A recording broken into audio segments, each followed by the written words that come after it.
What's up, guys? This is Hyce, and welcome to Office Hours for June of 2026. I say that like we've had office hours every month. I don't remember when we had the last one.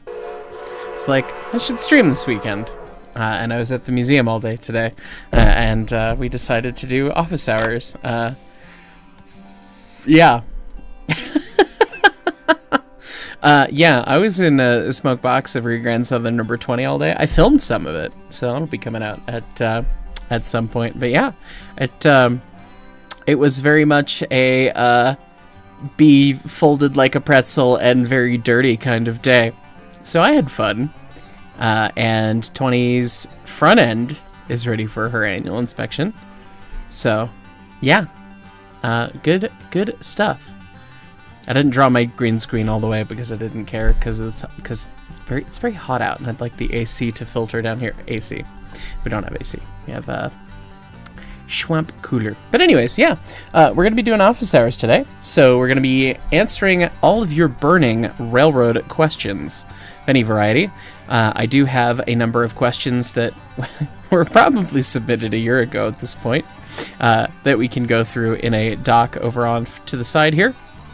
And as well, of course, if you want to top chat any questions that you have as they come up, that's all great. Wow, I got most of my 20 makeup off.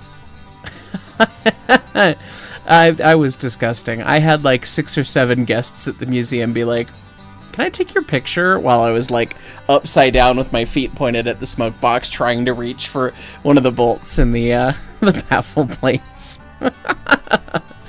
It was entertaining. Anyways, yeah, let's get rolling. I guess I will just jump into Discord. We're joined by Michael today, and nobody else at this moment, but we'll see who might jump in and join us here today. I should post the picture of it after Blue Screen. Yes, that was not as bad as I got. That was lunch break. I did not get a picture of what I looked like before I did my sink shower at the museum, before I came home and did a real shower. And I'm still quite filthy underneath. So what are you gonna do? Sometimes it takes a while for that stuff to come off. So it's fine. Anyway, I see the top chats are coming in. Train Spotter 454, you took your grandpa to chase the large lad across Indiana yesterday. It was an incredible experience. I'm glad you had fun. Big train, big wow.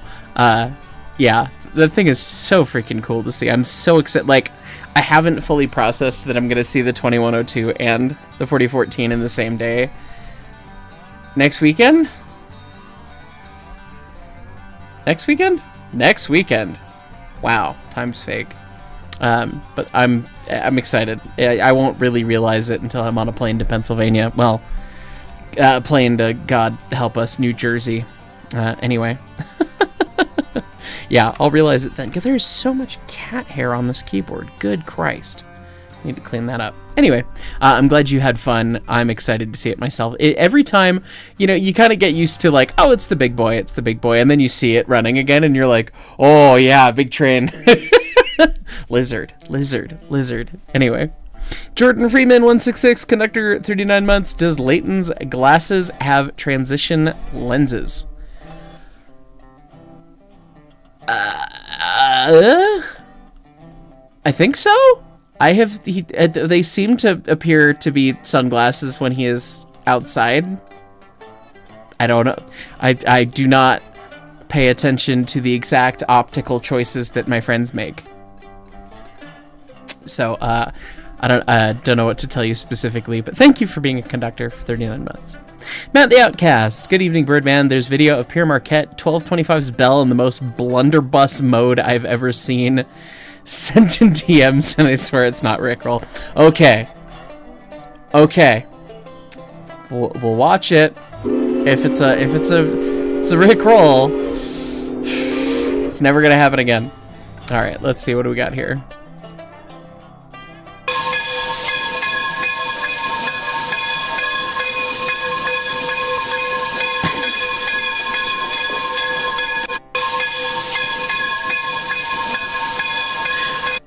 I'm seeing that I pressed the gaming button. So that just sounded like a regular ass bell to you. It sounds like an air ringer. Like a normal air ringer. It's not a normal air ringer. Do a flip! Hey, speed! That is hilarious. Oh no! Yourselves, everybody. Hi Corey, hi Jersey. Yeah. Hello. That is not blunderbuss bell. That is I don't know what to call this level of bell ringing. This is Simone Biles the bell. Which clip is it? It's 12:25 with the bell violently front flipping over and over and over and over again. There's a worse one with, I think, 4501. Is there? Oh yeah, it goes like I don't even know how to describe the speed. That's very funny.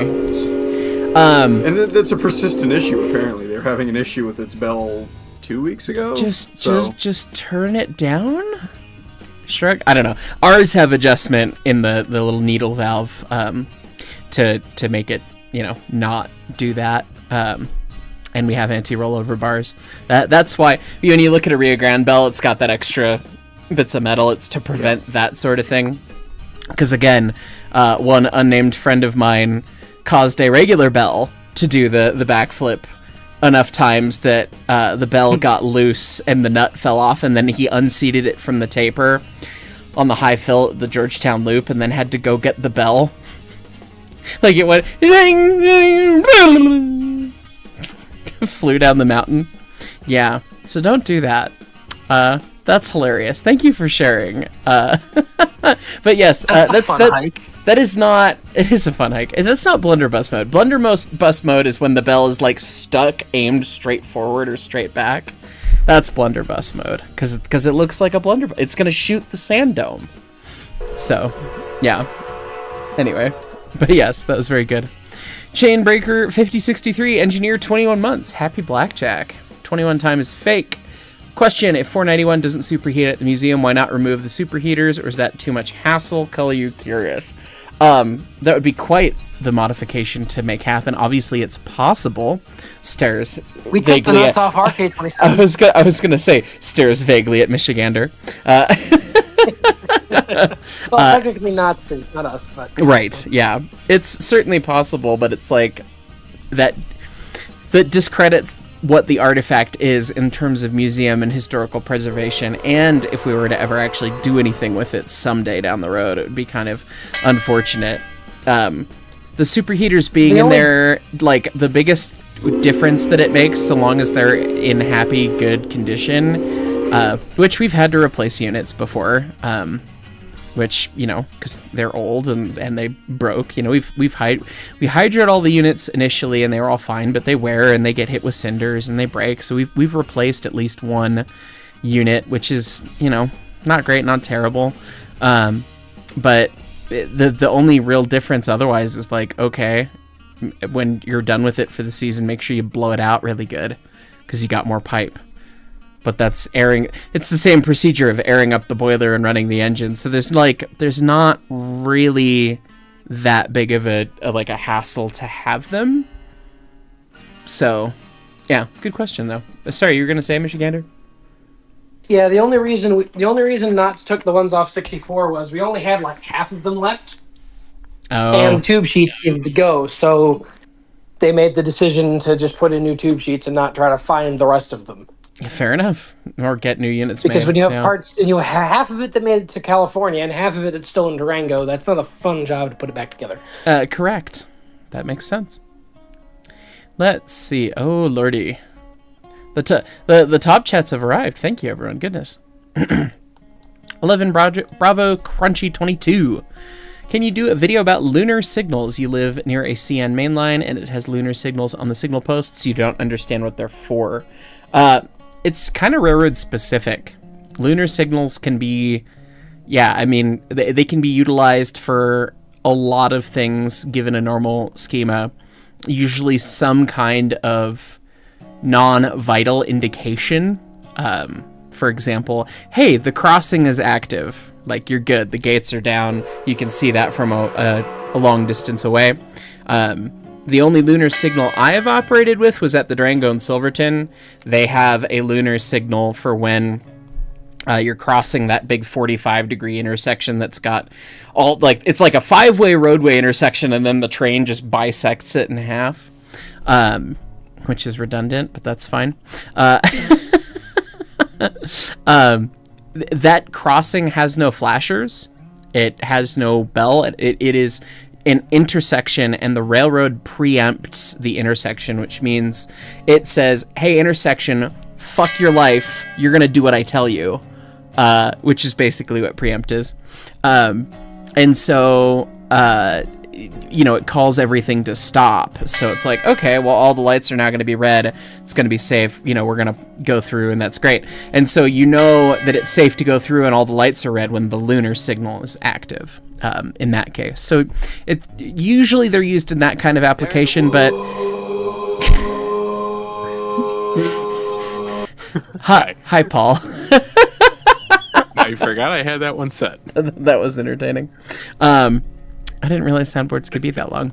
Anyway, it depends on railroad use, because actually in light rail transit use with Sound Transit, we used lunar vertical bar or slanted bar as your proceed indication, which is not typical for big railroad, but it's one of those things. So CN would specifically, there's going to be some specific use case that CN would use that I would not be privy to myself, but that would be my guess. I do have some answers for that. Oh, do you? For CN. Well then, what do they use a lunar signal for? So as far as Canadian National, Wisconsin Central, U.S. based CN, we have a lot of lunars as far as like entering. They use it more as a restricting indicator. Interesting. So okay.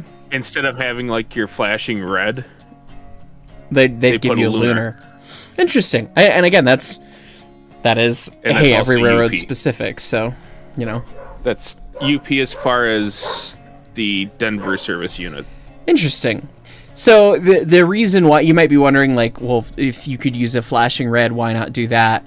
It actually would be it could potentially be a safer or at least more reliable network with less failures to keep your stop indication and aspect, like keeping that as a wholly, it is this one circuit and it does nothing else.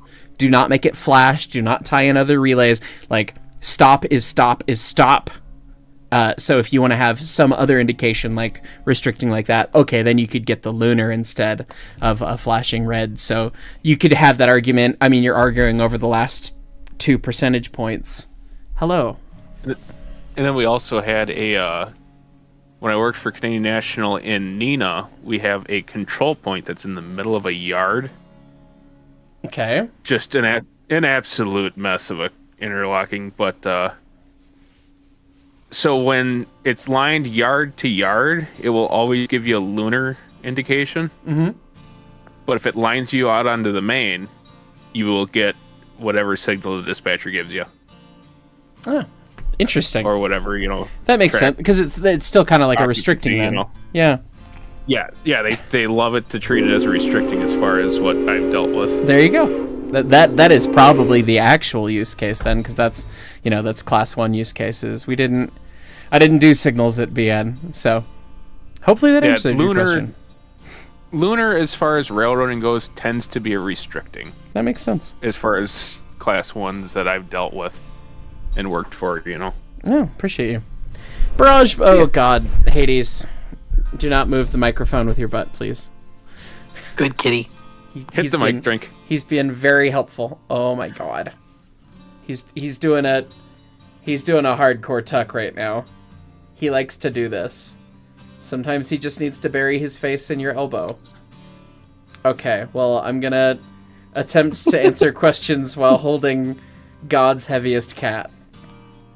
Barrage Balloon, Conductor 41 months. Time is fake. Yes, it is. Thank you. C16 Clone, any plans for more K37 Kitchen? Dusty and I were talking about it a little bit. We're steaming up in 2 weeks. If I can get something figured out, we'd shoot some before, before the event. Good Lord, you're just hair. It is officially hot out because yeah. Oh Lord, I'm gonna need to take my allergy pill early tonight. I can tell. Sweep. Oh my God, dude. He's like, it's loving to. You were gone. You and Mom were gone the whole day. Now you need to love me and let me tuck my head in your elbow. Oh my God, you're fucking adorable, dude. Just hamming it up, and he's doing biscuits on my finger. Hi. You're absurd. Anyway. So yes, no concrete plans. Dusty and I were talking about it. We want to do some more. We were really on a roll there for a little bit because I had a consistent sponsor, but then they canceled me because of the economy. What are you gonna do?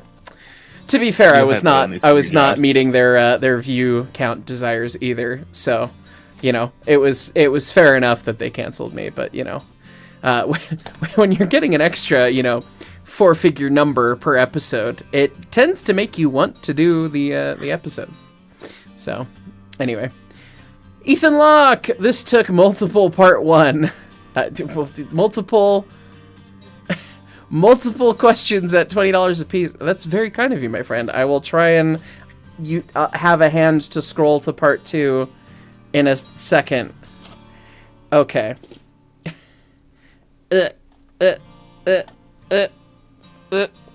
Oh my God, dude. He's decided to go for the armpit now. Can you put your fat butt on the desk a little bit? Is that okay? Can I use my mouse? No. You need a foot mouse. Do you see this? Oh my God, dude. You are adorable. Hades boy. He is so funny. He will be so aloof, and he will just be like, no, don't pet me, or if you pet me wrong, I go run away. And then he'll be like, no, it is my loving time. You will love me. No, don't drink my water, goblin. There is no other options here. Welcome to Cat Stream. I don't know where Zeus is, but Hades is being... Hades boy. Hades boy. And no more office hours, everybody. No more questions. We did simply Zeus. Simply kitties. Are you going to give me carpal tunnel if I put my hand here? Anyway, I can now scroll. Okay, so Ethan Locke has a 2-part question. $20 a piece. Appreciate you. This took multiple 1. It's the guy who won't shut up about non-destructive testing. You mentioned a while back that the welded patch on 491's boiler is a pain to UT test due to how the metals are layered. She doesn't have a welded patch. She only has riveted patches. So no, it's not been X-rayed. Riveting. It is very riveting. I can pull up pictures of that to show you what I mean, because I think I know where those pictures are. She might have some pad welding in her firebox corners. I can't remember. Like, it feels like every single K-37 on the planet has that. Dude, that's my water. It's my water and I need it now. Yeah, so there's no welded patch. There will someday be a flush welded patch to replace the patch that limits her operating pressure. So we'll get to that in a second. Ooh, that sounds exciting. Yeah, well, we just want the headroom. We don't need the power. We just want a little bit more ability to keep the safety shut up. I sound muffled because I'm talking through a cat. Okay, there we go. That's the picture I'm looking for. Hey, do you want lap? What do you want? What do you want, Bubba? What do you want, sweet boy? I want your attention, and I want it now. He wants to step on my gentleman's area, as James May would call it.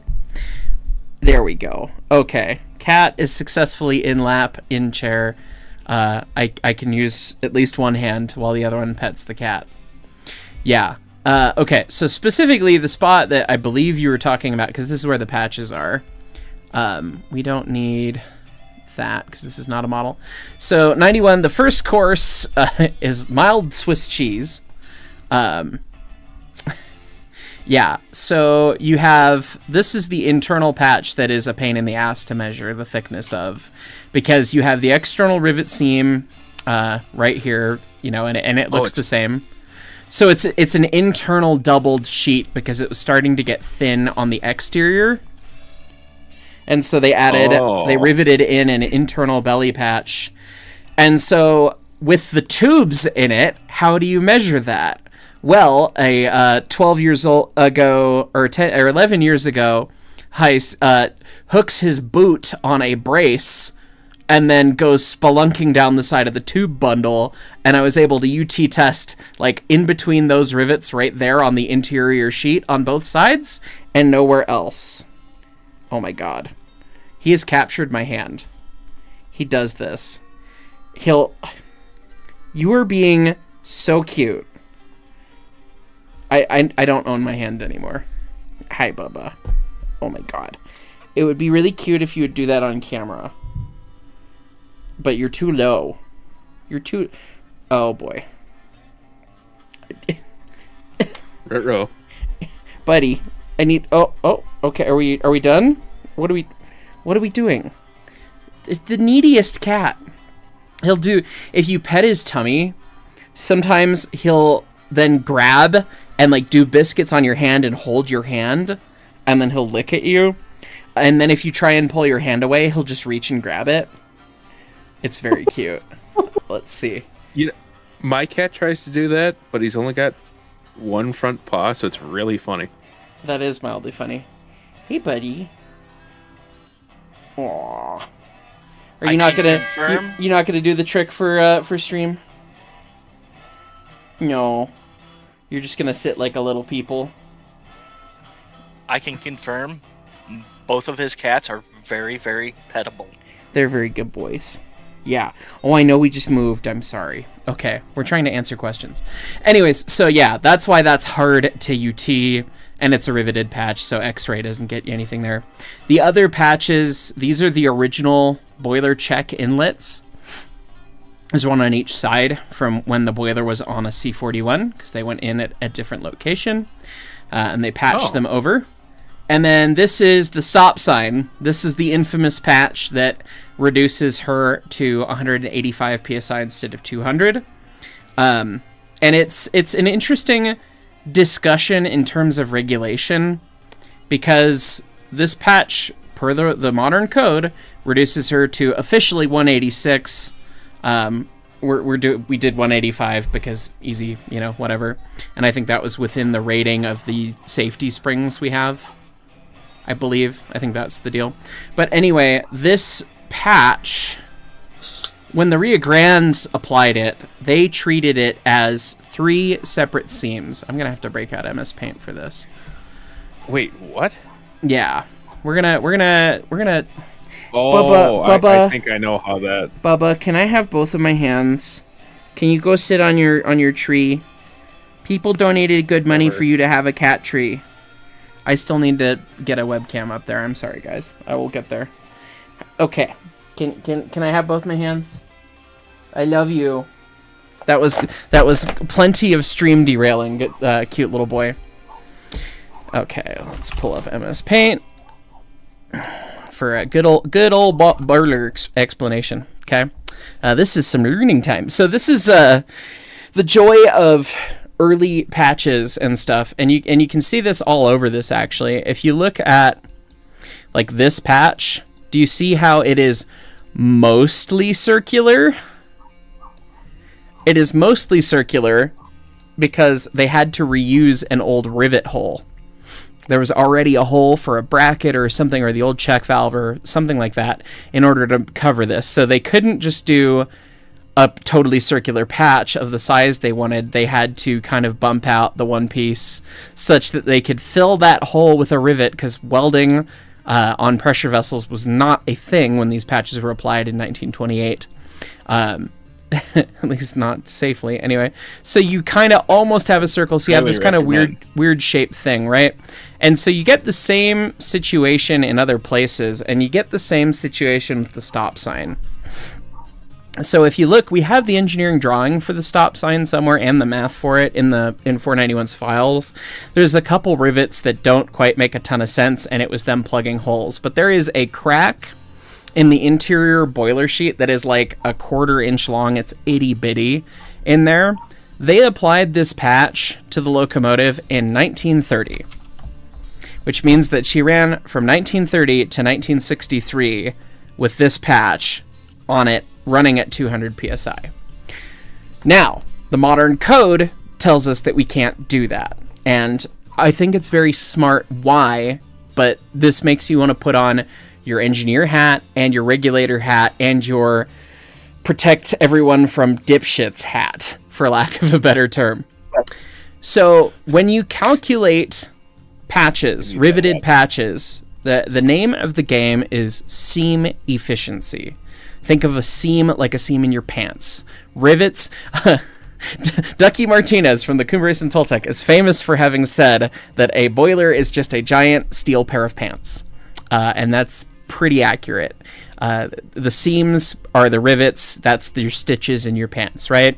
And so you want to know how efficient a given seam is. And so the way you do that broadly is you go through and you look at a slice of it, right? Because your stress in your boiler barrel is largest radially like this, right? Because that's where the pressure is trying to press that out.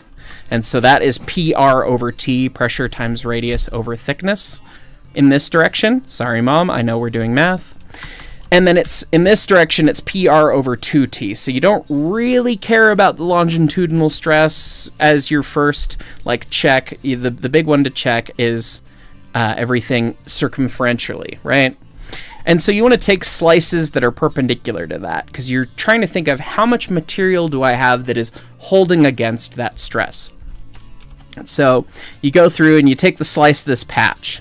So you have thickness of material here to here, and then you have a hole where the rivet shank is, and then you have thickness of material here to here, and then you have a hole where the rivet is, and then thickness of material here to here. Okay, so you get that total length, and you figure out how strong in shear and everything, how strong just the original material would be of that whole length. And then you have to subtract the holes from the rivets. And the percentage there is then called a seam efficiency. So, if this is 20% the length of this distance, you have an 80% efficient seam. So, in other words, you can carry 80% of what the load normally would be through that seam. That's kind of the way the math shakes out, right? Okay. And then you also have to do rivet calcs and make sure that the shear on the rivets is all good and all that too. But anyways, so what the railroad did, being the enterprising railroad, trying to fill old rivet holes and having this rivet and this rivet that don't quite match pattern, and then this one and this one where this one's a little bit lower. They were trying to fill old holes in the boiler barrel with the only thing that they knew that would work, which would be a rivet. And so things are not kind of exactly as you'd expect, and so they make this weird stop sign octagon-shaped patch. The code does not account for the Rio Grande's inventive solutions. Okay?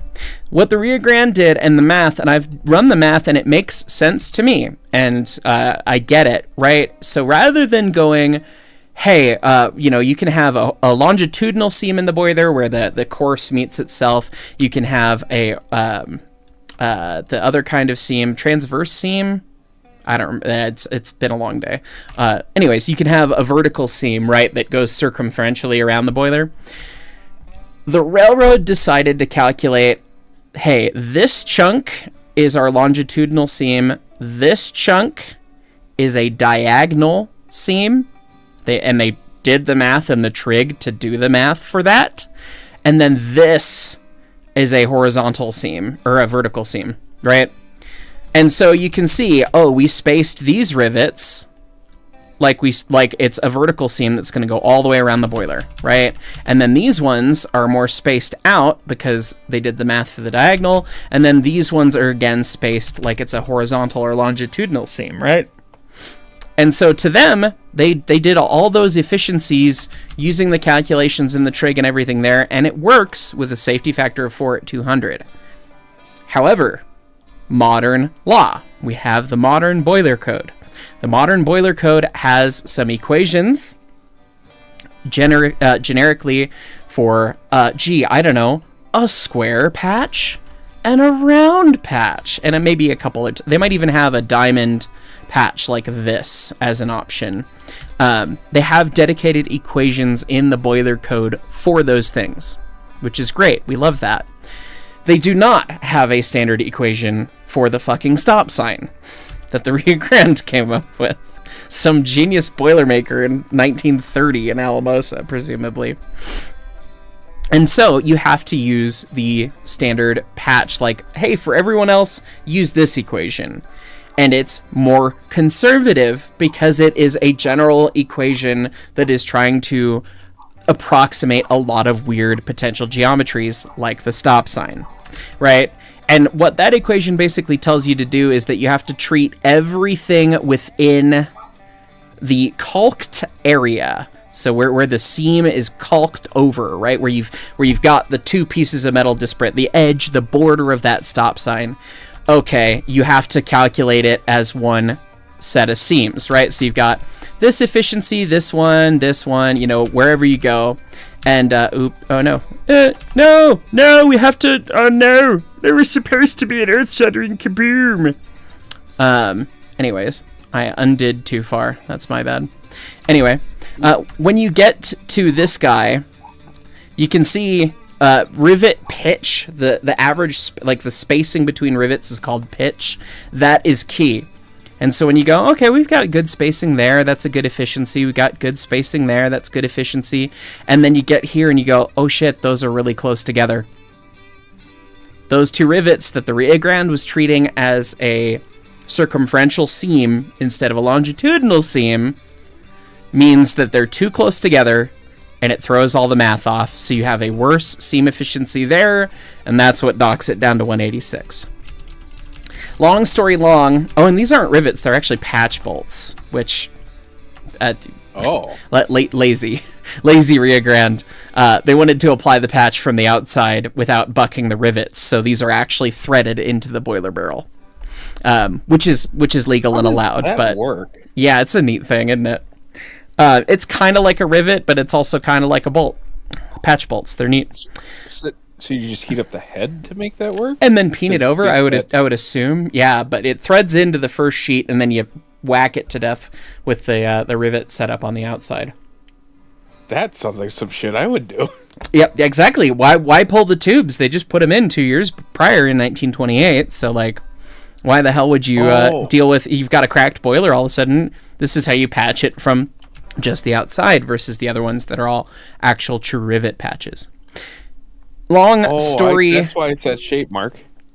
It's so you can stop worrying about it. Yes, exactly. Stop. Exactly. Yeah. So that's why 91 can't do that. Which is a related patch story, which has nothing to do with the rest of Ethan Locke's question, but hopefully you learned some boiler math on the way there. Hopefully you thought that was interesting. But that's the whole thing. But when I talk about protecting yourself from dipshits, it's like, this thing ran for its whole service career, basically. Sans 2 years with this patch at 200. It was obviously fine. The engineering the railroad did, it's like the one piece of engineering the Rio Grande did that, like, actually makes fucking sense. Unlike checks notes, everything else that they ever did. But when you have people who will just try and get away with the sketchiest of whatever and not respect where that engineering comes from or not even care, it's good to have the conservative rule, and it's good to treat and follow and understand that, hence why we run her at 185 still anyways, to respect and follow the rule, right? Like, these are the rules of the game that we play by at this point. We're going to follow it, right? Would it be fine to run at 200? Yes, but would it be ethical? No. So, anyway. In between Ethan Locke's questions, we have Chris Huffman with 4,000 big lizards. Big lizards. Yes. Good to see you. We were talking about your Alamite guns today. When Ken has, please. Anyway, part 2 from oh boy, I should probably answer questions, huh? Part 2, seeing as what is actually is going on with those welds could be helpful, interesting. Yes, obviously not a weld, as we talked about, depending on how big a gap there. We've had one cat, yes, but what about second cat? Hi, Sushi Poo. Sushi Poo. He's gonna rub his face on my teleprompter. He's gonna make me nervous. If you knock my camera off my tripod because you want to scritch your chin, I'm gonna be a little mad at you, you little goblin. Anyway, yes, depending on how big a gap there is between the boiler and the tubes, you might be able to get the film in there to take a picture. Right? If it was a welded patch, it'd be interesting for sure. But someday, again, it will become a welded patch, the stop sign, because we'll just cut that section out and weld in a new chunk of barrel and run it at 200. You just need enough radiation. Anything can be taken a picture of. Exactly. Ace Briggs. No more Costco hot dogs. Don't you tell me what to do. I did not know that people took offense to the term glizzy, which I have learned with tomorrow's episode of Derail Valley. It's fine. Oh god. I went and got a Costco glizzy. What's the big whoop? It's the $1.50 glizz, man. It annoyed several people in the comments, but Ace Briggs still keeps giving me enough money for at least another one, so it's just always a smile when you're shoving it in your mouth. Exactly. If you raise the price of the fucking hot dog, I'll kill you. Exactly. Do not raise the price of the hot dog. Correct. Yeah. And it's a good hot dog, I'm just saying. Dan Tanner 785, comic with legally distinct engines. 89, the middle-aged athlete with Mrs. Robinson vibes. 90, the leggy blonde. 475, the chain-smoking grandma. Legally distinct blue engine, the awkward intern 89 crushes on. Yes, this is how we do Strasbourg and Friends. That would be mildly entertaining. Yeah, but Strasbourg has no friends. Well, I'm not going to comment on that, so. Jay Christensen, Lucky the Brony 2222. Breakman 19 months. The oh shit, that's too much bell. Yes, that kind of bell. That's how far back we are. Oops, it's fine. 11, Bravo Crunchy, are you ever going to visit the National Railroad Museum in Green Bay, Wisconsin? Big Boy 4017 lives there. That was the one I had when I was a kid, in HO scale. And it has a 7 in the number, so I like it. You should even see before it. the memes. I should see it. It would be fun. I'll pick you up. Okay. Yeah, we'll do it at some point. It's a question of all these things. But yeah. Matt the Outcast. I can't find it, but did you see that video of the guy falling off of 4014's cab ladder? You feel his pain. Yeah, that was unfortunate. We've talked about it on a couple. It comes up every stream because it's a big deal, a big thing that happened. And that's why the railroad mandates defined heels on boots. Pretty much. Slips, trips, and falls were like they always they pull the string on the supervisor's back. Slip, trips, and falls make up 99% of railroad injuries. Had to say all that shit all the time. Every one of our Tuesday safety meetings. Literally, it's my heart goes out to that guy because that fucking sucks. I mean, it really fucking sucks. It sounds like he had there's some medical term for ruined fucking disc in his spine. Oh yeah, it fucked him up bad. Which, I mean, thankfully that's all it was, because, I mean, falling off a locomotive from that height on double track mainline is a really easy way to go lights out forever. Lord, I'm glad it wasn't worse. It sucks, and I feel bad for the dude. Because, yeah, that's a nasty one. Yeah, we lost a guy at UP he did that. Yeah. Off the locomotive at the rail. Happened on BNSF when I was there too. That was like one of the couple fatalities when I was there.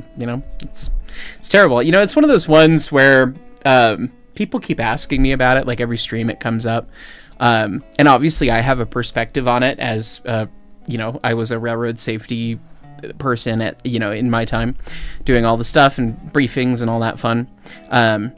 But that's the kind of shit that feels like gross clickbait to do. Like, ooh, like, hey, what's the deal with this? Like, that did not feel like a video that I should make. So I'll just take the questions, I guess. Because no matter how thoughtfully I could approach it and try and frame it in terms of a video, it would still feel gross to put out. So that's why there's not been a video or anything on it.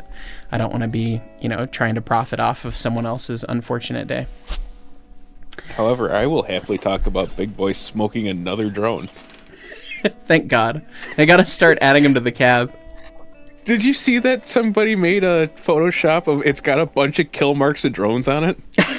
I have seen that. That would be great. That is a high quality. Need to get a line across the head. Yeah, that'd be fun. Suggest it next I see him. Presumably, I'll see him on the 14th. I don't know. Maybe from a distance, and I'll be like, "Look, hi, I'm over here." Anyway, I'm trying to figure out how that's all going to go down, because I can rig some of the bingo. I see. Oh, it's going to get interesting. I'm excited for the trip. MBP Matt, how goes it, Professor? Your city's pride event, sushi dinner, and ending the day with office hours couldn't ask for better. That sounds great. Yeah, happy Pride, everyone, by the way. I've been thinking, like, I don't know. I'm not a fan of, like, the kind of, like, corporate, like, look, we're hip. We made a rainbow logo. Like, there's a time and place, and obviously if that really matters to you, like, that's one thing. I like to support all humans, and I think all humans are valuable, unless they're terrible people. But, that's their actions that make them that way. Right? So, I've been thinking about getting, like, a pride flag or something that I can display to show, like, oh yeah, I am an ally in the background, but I don't know. I don't feel the need to, like, parade the fact that, I'm trying to be a good person around. That feels gross. So, anyway. But yeah, glad you enjoyed your city's Pride event. I think Denver's Pride is coming up in a couple weeks still. So, I think it's the same weekend that I might be going to Ren Fair, I think. I'm not sure. Anyway, always a good time. I should drag it to trains in Renaissance. Who's got it? Whose fucking smoke alarm is going off? Hello, everybody. Not me. Because all of mine go off at once, and they're all out of sync. I was getting ready to text you and say that was not me. Because usually that is the finger that is pointed directly at me. How's everybody doing today? Oh, hey, Johnny. Doing good. Good. Yeah, sorry about the smoke alarm. That just happens to be one of my buttons. Ah, I see. Okay. Jersey, can you do a lightning round? I want to tinkle, and I've got to do something for the lady friend real quick. So I will be right back. Jersey's lightning round begins. This is why I'm here. Hopefully there's not enough people here to make my life hell, because I'm running in Train Simulator on the other screen. Oh, it will. No, the chat's dead right now. It's because it hasn't caught up. And now everybody's... Oh, there's a guy with a G3 profile picture, Cross of Bayonne. Nice profile picture. Albeit it's 8:31 in the deadline, but, whatever. Jersey, thoughts on 1225 doing that freight run? I thought that was, like, one of the coolest things that has happened in the States in quite a number of years. That was really cool. Agreed. I am so mad I missed that. What is the hex code of the JAT? Oh, God. I don't know. I'll actually have to check that later. Someone remind me. I'll get the hex code. Can you get us the hex code of the Blue Comet, like, unironically? Oh, yeah, I have a whole color guide for the Blue Comet that I mixed myself. That'll be used for painting my brass model if and when I get the enough money to do that. Let's see. Thoughts on the Brooks Locomotive Works. Okay, so Brooks is really cool, but they're terrible. Brooks was really ahead of their time when they were building locomotives independent of Alco, but at the cost of they really liked wrought iron frames. So you'll like to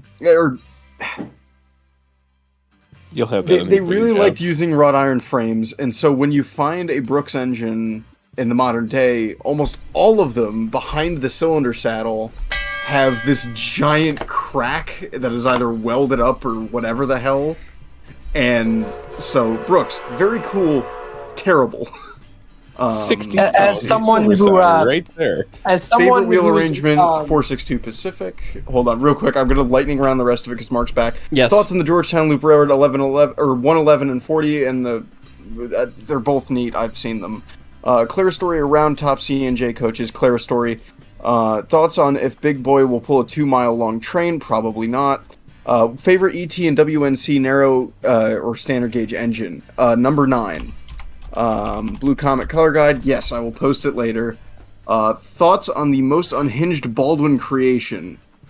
I don't know what the most unhinged Baldwin creation is. Is it 60K? Is it the Santa Fe 210-10-2? Is it The Deca Pod Pod. Almo? The Deca Pod Pod? Yeah, that thing. Thoughts on BL2s? BL2s are cool. Okay, that's all of them. There you go. Well, thank you for that jersey. I had to close my green screen such that the lady friend could do laundry. And I also had to tinkle. So, anyway. Picking it back up. A person 723, would it be possible to make Baker run off an axle eccentric like Stevenson? Yes. I don't see why not. It would complicate... You could, but why? It would complicate things a lot. And then also you kind of... Well, it's not as bad as, like, this. Like, you'd prefer to have pins over an eccentric if you could avoid it that way. But you know, I guess you still have to have a floating bushing at the crank anyways. So, yeah, you could, but why? Fruit Punch 777. Hey, Hyce, just graduated last night. Congratulations. Any advice or fun stories for a new member of society that's going to a Lancaster, Pennsylvania trades college in the fall? Yeah, be prepared to work with the Amish, apparently. And the welding, it pays great. Yeah, I mean, I don't know what trades exactly you're going to get into, but yeah, welding's a good one. Particularly if you like heritage railway things. Welding's good. Carpentry. Underwater welding. That's where the money is. There you go. Yeah, underwater welding is freaking, you make bank. You know, everybody says that, but as somebody who's in welding school, you spend like 6 weeks getting squeezed and unsqueezed. Pretty much. Oh yeah, it's a whole that's thing. why you work 4 weeks a year and you make just shy of $1 million. I know 3 guys that do that. Yeehaw! And that's usually they work a total of a month and they walk home with just shy of $1 million a year. Good for them. Nope. May we all be so lucky. Goodness. Yeah. Just work hard and keep your ears open. That's the biggest thing you can do. Walk into the school with open ears and do that. Mitch Mash Gaming. Hey Birdman, I was just wondering what your beef with carrots is about. Yes, I hate all locomotives that are not American, clearly. Duh. Is that not obvious? They're inferior, all of them. They're stupid. Oh, come on. I have no beef with Garrett's other than tossing a little shade at my Australian friends who are good friends. Yes, I guess I'm aware that the Garretts are good. The Garrett is not something that we really needed in the US because we had loading gauge. So, but the Garretts, I mean, believe in wide boy. Yeah, make the thing large. Yeah, like seeing the big Garrett, like seeing God, now I feel like a piece of crap because I'm throwing shade and I can't remember the number. Is it 3060? 6029. 6029. That one. Thank you, Encyclopedia Britannica. Oh no, You're no, welcome. we did not invite Rex to this. We have a defender for the Garrett turf. No, we still did him. It's fine. Seeing it was really cool to see this. Damn it! Yes, that. I feel like I need to play the NFL theme song. Seeing the 6029 and its sister that was at Thirlmere, it's like, wow, that is a small, like it's the big one, but it's not, it just isn't. You have to see a big American articulated to kind of understand the difference, because it is a whole thing. But the Garrett, obviously brilliant, great design, especially for what it needed to do, and they were fantastic. They were just a little bit more complex than just making the big boy 11 feet wide and 17 feet tall. You know? So... This large lad. Would you like to defend the Garrett, Rex? As part of the Garrett gang? I've only got a few minutes with me, but yeah. So the funny thing about Garretts is they were designed for want of a better term, colonial railways. They are lightly built, tended to be very twisty, and when you start getting good tonnages, unfortunately, it's either you try and run lots and lots and lots of little engines with all the problems with crewing and maintenance and range and all that sort of stuff that becomes a problem, or you go for a bigger engine that is just as light and just as easily slung, and that was what Herbert William Garrett originally designed them for, and took his design to and patent to Bay at Peacock, and after that, magic happened with a couple of missteps along the way. And you can blame Australia for that one. We were the first. We had the pioneering locomotives, K1 and K2 in Tasmania. We had the first working mainline Garrett variety, the M-Class, in West Australia in 1912. And then the South Africans and all across Africa and South America fell in love with them. And everybody except the North Americans, because by that time, well, they just figured out, hey, we've got this really nice country and all we need to do is just keep carving out the mountains a bit more and we kind of don't need one. Pretty much, yeah. Yeah, we have this thing called space. Yeah, wide open space. We have a lot of those here. Yeah, but I mean, Except for the East Coast. So again, anyway, I will say that I'm trying to operate. Yeah, you cut out a bit there, Rex. Sorry, yeah, they're good fun to operate. I can say that with having quite a bit of experience on the narrow gauge ones in South Africa, but they are a bitch to service. I believe that. Anything that is actually secretly two engines in a trench coat sounds unfun to service. But specifically the reason, and I want to do a dedicated video on this, and I'm trying to get to it. Obviously, I still have like several videos to cover from Australia, which is why I'm dialing back on travel, by the way, is I have shit that I have shot while traveling that I still have not edited. And it's like, why am I going to go film more and make that pile deeper at the expense of literal expense? So I do want to see stuff, but you know, it's a balance, right? We didn't do that in the States because the Garrett is more complex, having the bogies and having it like it's not much more complex, but it is than a standard articulated locomotive. And then when you think about routing all of the exhaust and routing all the steam supply and everything and all the systems, you know, there's a little bit of extra complexity in there and a little bit more things to maintain versus doing a traditional articulated. And we had the space to use traditional articulateds, which is why you never saw them over here. So. But obviously, very cool things. No beef other than I just like to give my friends crap here and there. So, and we give it back because let's face it, if a locomotive stopped being able to generate tractive effort when it ran out of water, how would a tank engine work? Yes, that adhesion. Yeah. It's fine. It's fine. That internet phone. Oh, thanks, Rex. 11 Bravo Crunch. You're most welcome. Something, I never see the lunar signal closest to me showing anything but solid red. It only faces one direction on a two-way rail, and you've seen trains roll through it at 50 mile an hour. Interesting. Maybe there's never a need for it to be set to restricting. I don't know. It's one of those coincidence things. It's also kind of like, for the longest time, it wasn't until, I think, last year, or maybe it's 23, maybe it's 24. It wasn't until like 2024 that I saw a northbound train on the joint line.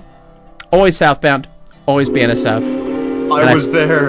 And I finally, yes, Jersey was there. Finally saw a northbound train, and it was like, whoa, you know, like 10 years I've been seeing trains on this alignment, and never seeing one going the other way. So it's kind of one of those things, if I had to guess. Yeah. Jordan Freeman, if Jersey sees 4014 at Scranton, I think I'll say to him when I see him, want some pineapple pizza? You might have hands thrown at you. I'm just saying. Be careful. You might get shot. When there's no keyboard to hide behind, it's fine. You know what? Also, I'm not planning on going to Scranton. Yeah, same. Yeah. I'm gonna say it. I like Hawaiian pizza. Oh, well, fuck you, Bill. Well, fuck you too, Jersey. Yeah, no, fuck you. Fuck you, No, Bill. that's wrong. Get out of here. Lord have mercy. It's okay to be wrong, Jersey. I'm never fucking wrong about pizza. I mean, I'm not going to argue Jersey's point there because he really likes my pizza. Oh, so, god damn it, now again. you have Scott going. Now Scott's DMing me going, oh, there's gonna be pineapple pizza at Big Boy. No, Scott. No. Worse, there's going to be Altoona-style pizza on Horseshoe Curve. No, Oh, that's a you, problem. man. If there's one true crime against pizza, it is Altoona style. Yes. What do you mean? What do I mean? No, Scott. What do you mean? Scott, finish my fucking taxes. Anyway. We're about to find out that Hyce is getting hit. It's fine. Bob Ross, 40 for 49, fireman, 13 months, time is fake. As a cat owner, my cats are just as pathetic as yours. Same with begging for food. LMFAO, cats are goofy. Yes, they are. I love my babies, though. Even if they both left me because I stopped paying attention to them. Oh, but also, by the way, the whole time I was using the restroom, Zeus was just chugging sink. He was just full mouth chugging the sink. Every time you go to the bathroom and it's like, oh, Zeus wants some sink time. You crack the thing and he's just like, half the time he'll lick it off his paw, but sometimes he just raw dogs the stream. So My cat sticks his head underneath the water flow. yeah, that's Zeus for you. Jordan Freeman, good kitty Zeus. He is a good kitty. Sometimes he's not a good kitty. Ethan Locke, fudge, you remembered wrong. Hey, we're now to the boiler conversation. Corey Gibson, conductor, 34 months. Why would you do this to me, Corey? How do I... okay. Just put the microphone in your mouth and scream. Pretty much. Just about. I think we need some special effects to really sell this one.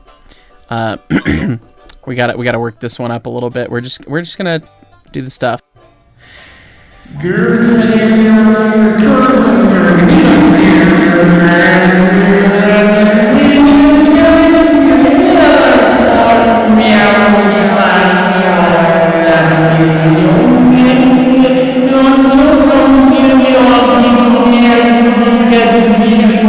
Discord does not like whatever you're Yeah, doing. there's nothing. You can't even hear him.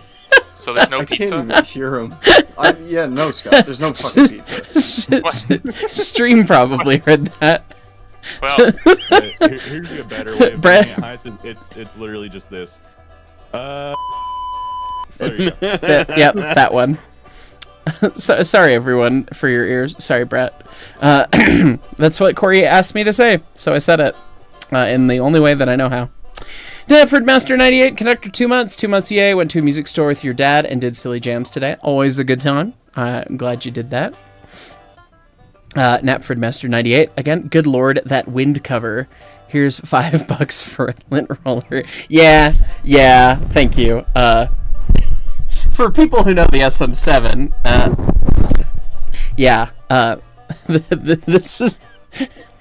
this is what my microphone's actual wind cover looks like. Because it's Zeus's favorite thing to touch. With his whole everything. So yeah, I need to lint roll it. I do have a lint roller, but I appreciate you. We probably do need to get another one. Some engineer for 2 years retracted their message. Congrats on 2 years, whoever you were. Fox Clanal Chemist? Oh boy. If Jersey stands at Jersey Ave in New Jersey wearing a Jersey Devils jersey with plans to go to Jersey City via New Jersey Transit, then he'll be Jersey at Jersey in Jersey wearing a Jersey going to Jersey via Jersey. What the fuck? I have a more Jersey than a Jersey Devils jersey, by the way. I have an Operation Toy Train jersey with my name on it. There you go. The Jersey. The Jersey. The sentence about Buffalo. That one. Buffalo. However many it is. Somebody's more autistic than me in here that knows what it is. 7. You can't roller skate in a buffalo herd. Thanks, Bill. It's 7. You're welcome.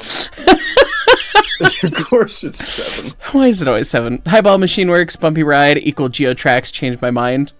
It's kind of... I could see that comparison, totally.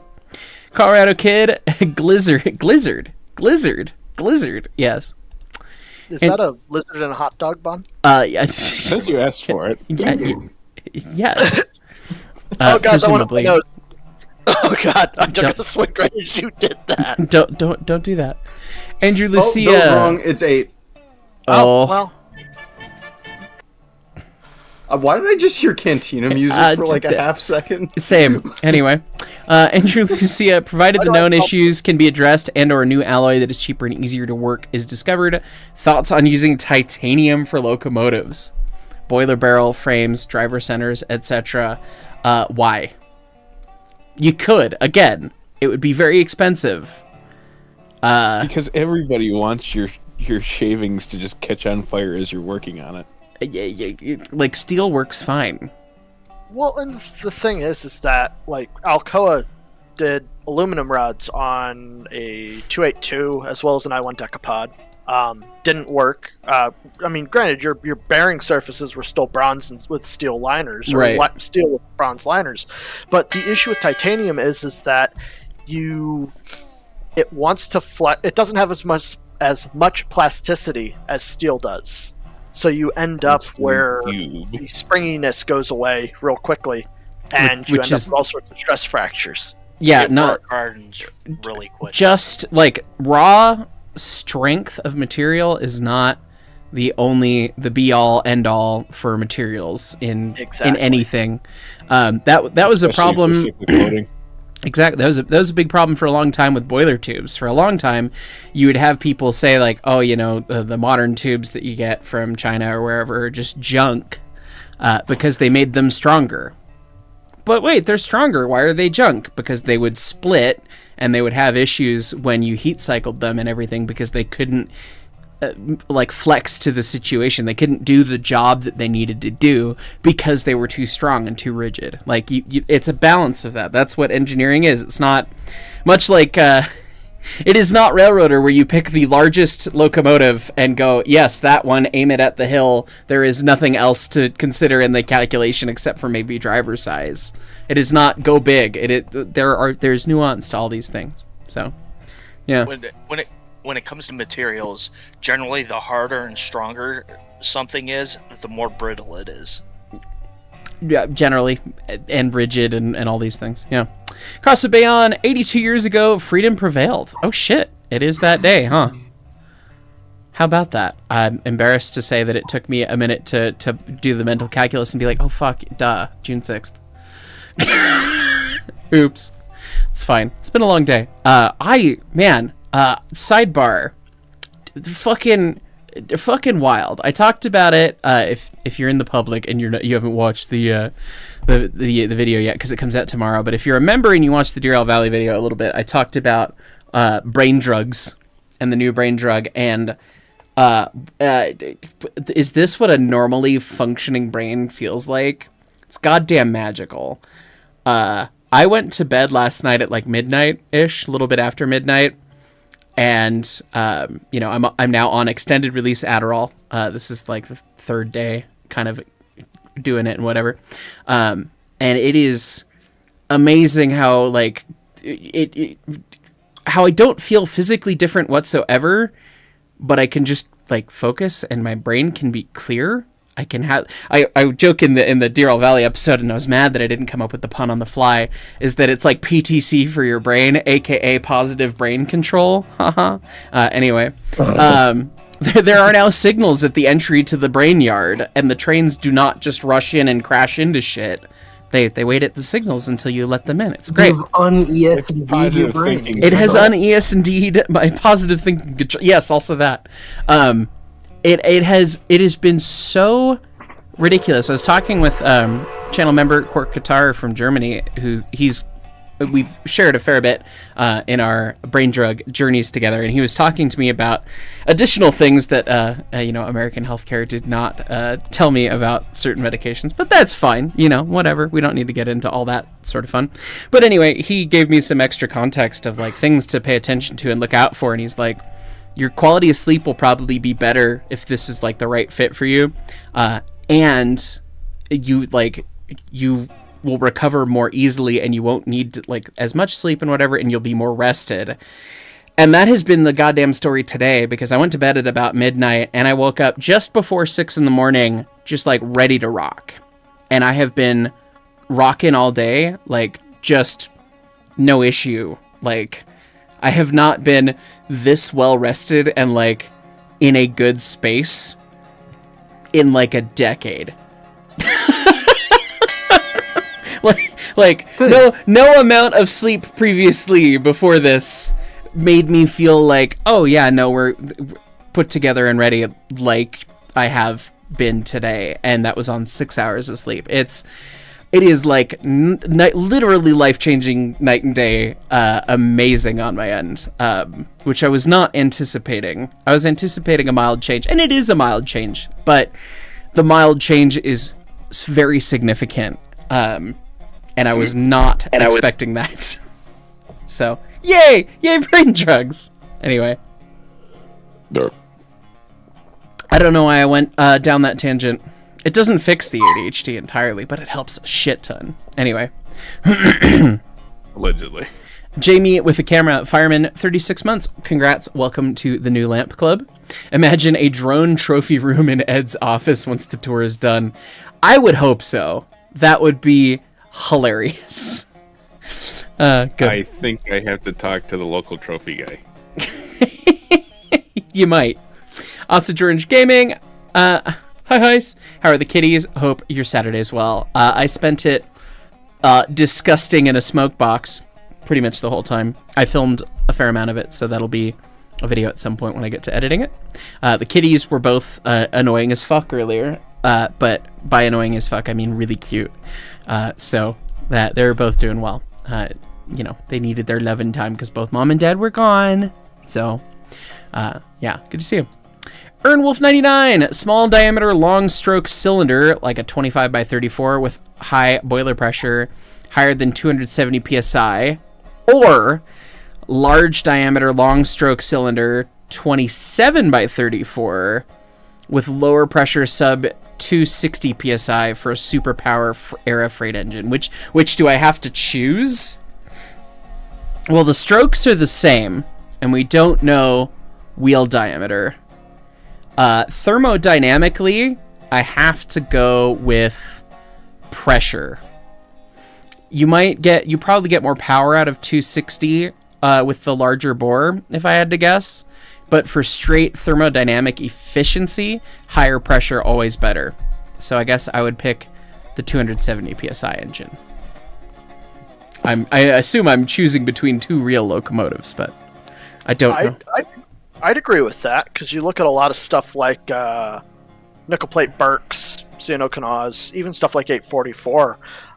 That range of 27 by 32 to 34 is a pretty happy spot. No, it's good. I mean, that's hilariously large to me in narrow gauge land, but you know, what are you gonna do? Yeah. From Rex Anger. Hey, there he is in the chat now. ESD Engineer, 37 months. Hey, Jersey, Vigilance Alerter Chicken. Go! What meme am I missing out on? I don't know. I'm lost on that one, too. Australians, man. They like Garrett's, and they make things that don't make sense. They made Pacifics that look pretty cool. They made a 484 once. Once? Yes. Once. And Mark, then they made it look like a T1. Mark, you know what that is? You're supposed to duct tape a rubber chicken to the alerter button in the locomotive. That is mildly entertaining. Something tells me the FRA would not be thrilled with that. Ethan Locke, a Blomet color guide. What is that in relation to? I don't know. Oh, Blue Comet color guide. Oh, Blomet. That was during Blue Comet. Yeah. Got it. That was the lightning round. Got it. I was like, what? What does this mean? Granted, it might be refined. I need to get my car back, and then I need to get up to URHS because they have some unsandblasted Blue Comet cars, and hopefully there's still some paint on them, so I can finally shut everyone up about it. Yeah, that is. There was a great saying. I love the YouTube channel Stuff Made Here. This applies. It's analogous, but he says, you want to know how to make a bunch of engineers shut up? Show them the data.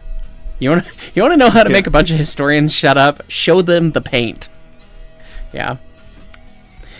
Let's see. Matt the Outcast. How would FRA regulations affect a fireless locomotive if one were to return to steam? Part 230 does apply to fireless engines, I'm pretty sure. Yes, it is still steam. Yeah, exactly. Nothing actually makes steam, so they should be safer in theory. There's no firebox, of course, but yeah, you can't have a ground sheet failure if you ain't got one, for sure. But they still follow all of the Part 230 things. Fucking pressure vessel. Yeah, if you still had a problem, you could still potentially have a big nasty sad time even without a firebox if something goes wrong. So yeah, Paul's confirming that they are still regulated under 230, which they should be. It's still a bomb on wheels. It's just a bomb that's not trying to actively make itself worse. It's still a pipe bomb, even mailbox. Yep. Jersey's home appliances. Oh, this is how far back we are. We'll get there. Join streams. Emotional damage. Very good. Andrew Lucia, a heavy mainline American Garrett would have been pretty cool to see, though. Absolutely. There is a side elevation proposal for the SP for at least a Kitson-Meyer from Alco. It's not a Garrett, but it's close. It kind of looks like one. That would be cool. They still had a lot more room for development by the end, which is true of all Steam things, of course. And that was part of the subject of my video that I shot today. So I'm sitting there doing the... I kept reading comments about people being like, why can't we have Steam do freight for the Class 1s all the time now? Like, Steam, it can pull it. It's better than diesel. And it's like, think of the maintenance, my dude. Anyway, he said, fighting the front end of 20 for like an entire day. just to stare at a tube sheet. Yeah, turns out hardware in the smoke box, be a time. Anyway. Yeah, definitely would have been cool. About the only practical way to do a quadruplex as well, which was actually suggested. Yeah. Silly things, but fun things. Thank you. The new IKB, Breakman, 25 months. Hello, Hyce. I hope all is well. It is. Thank you. Marcus Fusen, Fireman, 40 months. Just saw the big boy in Argos, Indiana yesterday. Catching a stream for the first time in forever. Fantastic way to end the week. Glad you're having a good end of your week. Our friend Armagon was there. Yeah, I was going to say. Eric was over there. Yeah. I saw it today. Good. I saw it being taken apart. I will see it next weekend. Trainspotter 454 just looked up what Altoona style pizza is. I feel it is a worse crime than even pineapple. It is. That is fact. What is Altoona style pizza? It is like a Kraft singles as the cheese. It is Snake Farm. Let's see it. We'll pull it up. We'll hurt everyone. Altoona style pizza. It says it's food. Oh. It says it's food, according to the Google. When you accomplish to make the lunchroom pizza worse. Yeah. That's terrible. I was about to say, this is what happened when the school lunchroom ran out of regular pizza cheese. And now it's a whole ass style, and that is just unfortunate. It's a tragedy. Some Italian just died of a heart attack at that being broadcast. I'm coming close. I'm not that Italian, but I'm close. I could be. It's not Italian. I don't know where everybody gets that from. And people say Wyoming's not a real state. I will boom. Engineer 48 months. There it is! Boom! Welcome to the 4-year club, William. Woo New Lamp. Why does Stevenson have so much lead compared to wall shirts or other modern valve gears? Oh man, you're gonna make me do Valve Gear 101. I have books for this. He's gonna valve the understanding that I've always had with it, and this is me spitballing without me consulting a book on a live stream. My understanding has always been that because you're using two eccentrics and you're blending their position, you're already getting a little bit of extra motion, right? Because when you've got Walshurts or Baker, you have the one eccentric, you're getting 1 point of information. The radius rod isn't contributing anything when it's on center. It's all the combination lever and the union link that is giving you any kind of lap and lead. Stevenson has variable lead. I'm live streaming.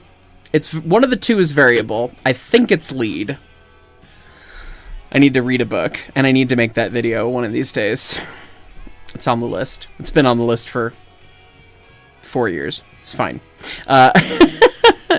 But because you're getting the blended positions of those eccentrics in the dynamics of everything, rather than having something that is more removed and attached to the frame, everything is floating between the eccentrics and the valve rods, you're getting more motion there in a centered position. So, yeah. Shrug. Hopefully that helps answer the question. That's my understanding. But again, I need to go through. I have a couple books from Glenn. I have a couple books I own. I need to sit down and go through and read it and get to a good level, because I've not done Valve Gear 101 because I want to be able to do Stevenson gear and go through all the way to the lap and lead nitty gritty, because that's interesting. And I won't feel that I want to teach it properly until I totally, wholly understand that to myself completely. And right now it's very much a product of hearsay. But anyway. Mr. Daylight 844. Hey, look at that. Hey, Scott. Professor Hyce, how do I deal with new emotional distress caused by the recent discovery of lack of pizza on our impending railroad-related trip? I got this. Jersey, I got this. Okay. you made Scott sad. We can get normal pizza, Scott. We can get normal pizza. I'll even pay for it. Okay, maybe I shouldn't have offered that. I'm broke, but we will acquire pizza. oh shit! Oh no! Oh Pizza, no! Hopefully- perhaps. Oh no! Hi, Rudy. Hopefully the picture. I don't know. Okay, Scott's very happy now. We're simple creatures. We like pizza. And he's gone. Oh no, Scott! No pineapple. No pineapple. Bad Scott. Don't make me get the hose. Oops, all pineapple. He's not even getting. That's the it. We're getting him bottle fixed. first. We're getting him all fixed. We're those bringing him first. to the vet tomorrow. We're getting him fixed. Somebody take Scott to the vet. Damage again, but It's fine. Lordy. Oh boy, where are we? Fuzzcopter 467 conductor 19 months just paid $1,000 to have DCC and sound shoved into a Franklin's Mint 462 and 010-2. Had to unlock the decoder and beat it into submission. 10 out of 10. Lordy. A lot of money. I mean, fucking brass trains, man. They be a time. I'd hate Oh, to I'm tell you aware. how much I paid for the rear end of my car then. But just for little chooch. But hey, you gotta have it, right? DCC's the thing. Andrew, It is. Oh, sorry. oh, go ahead.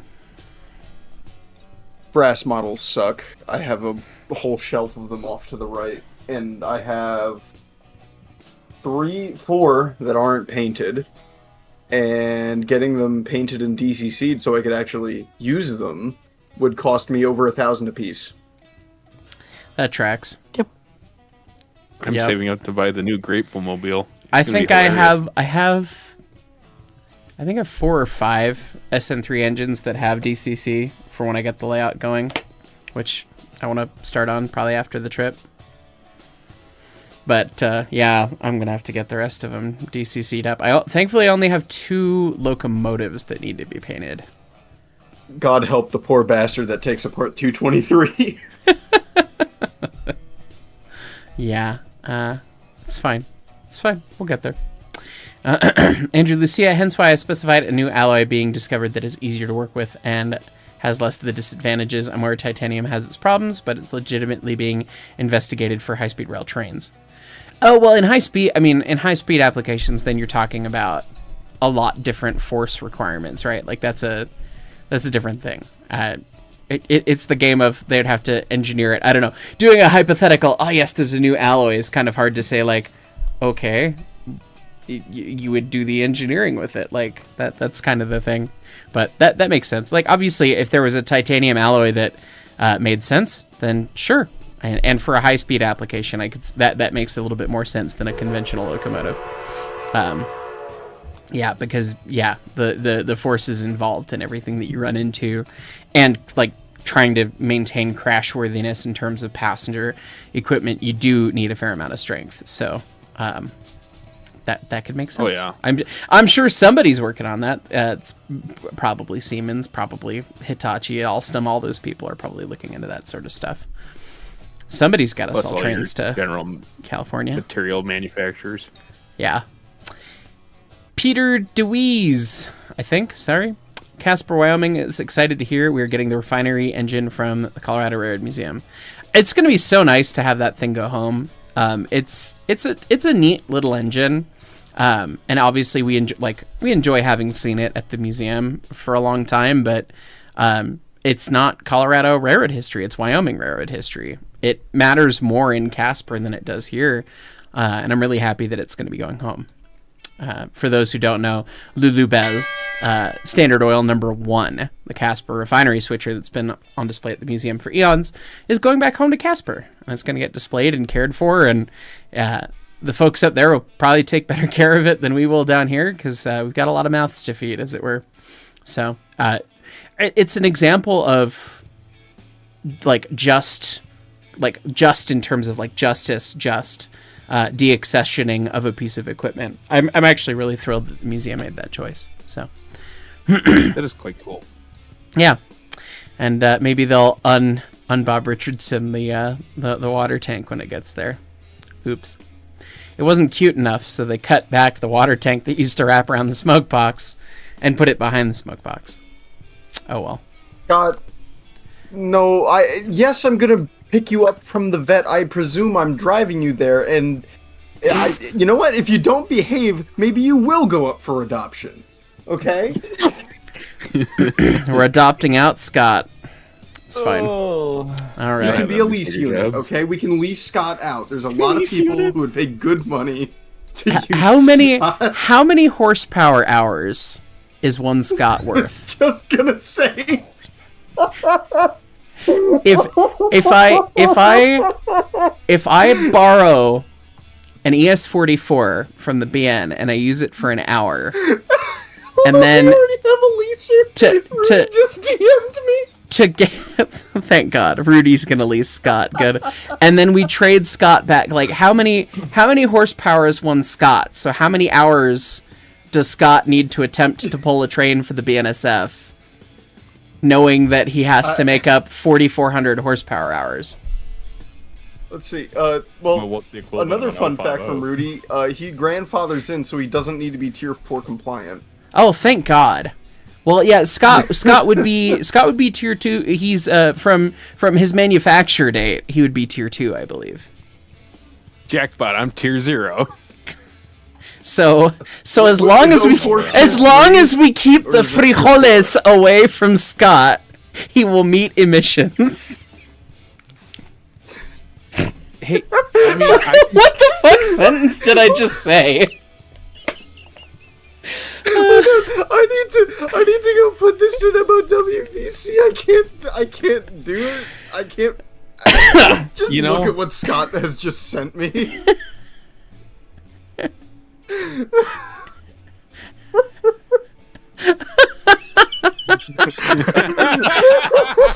That's very good.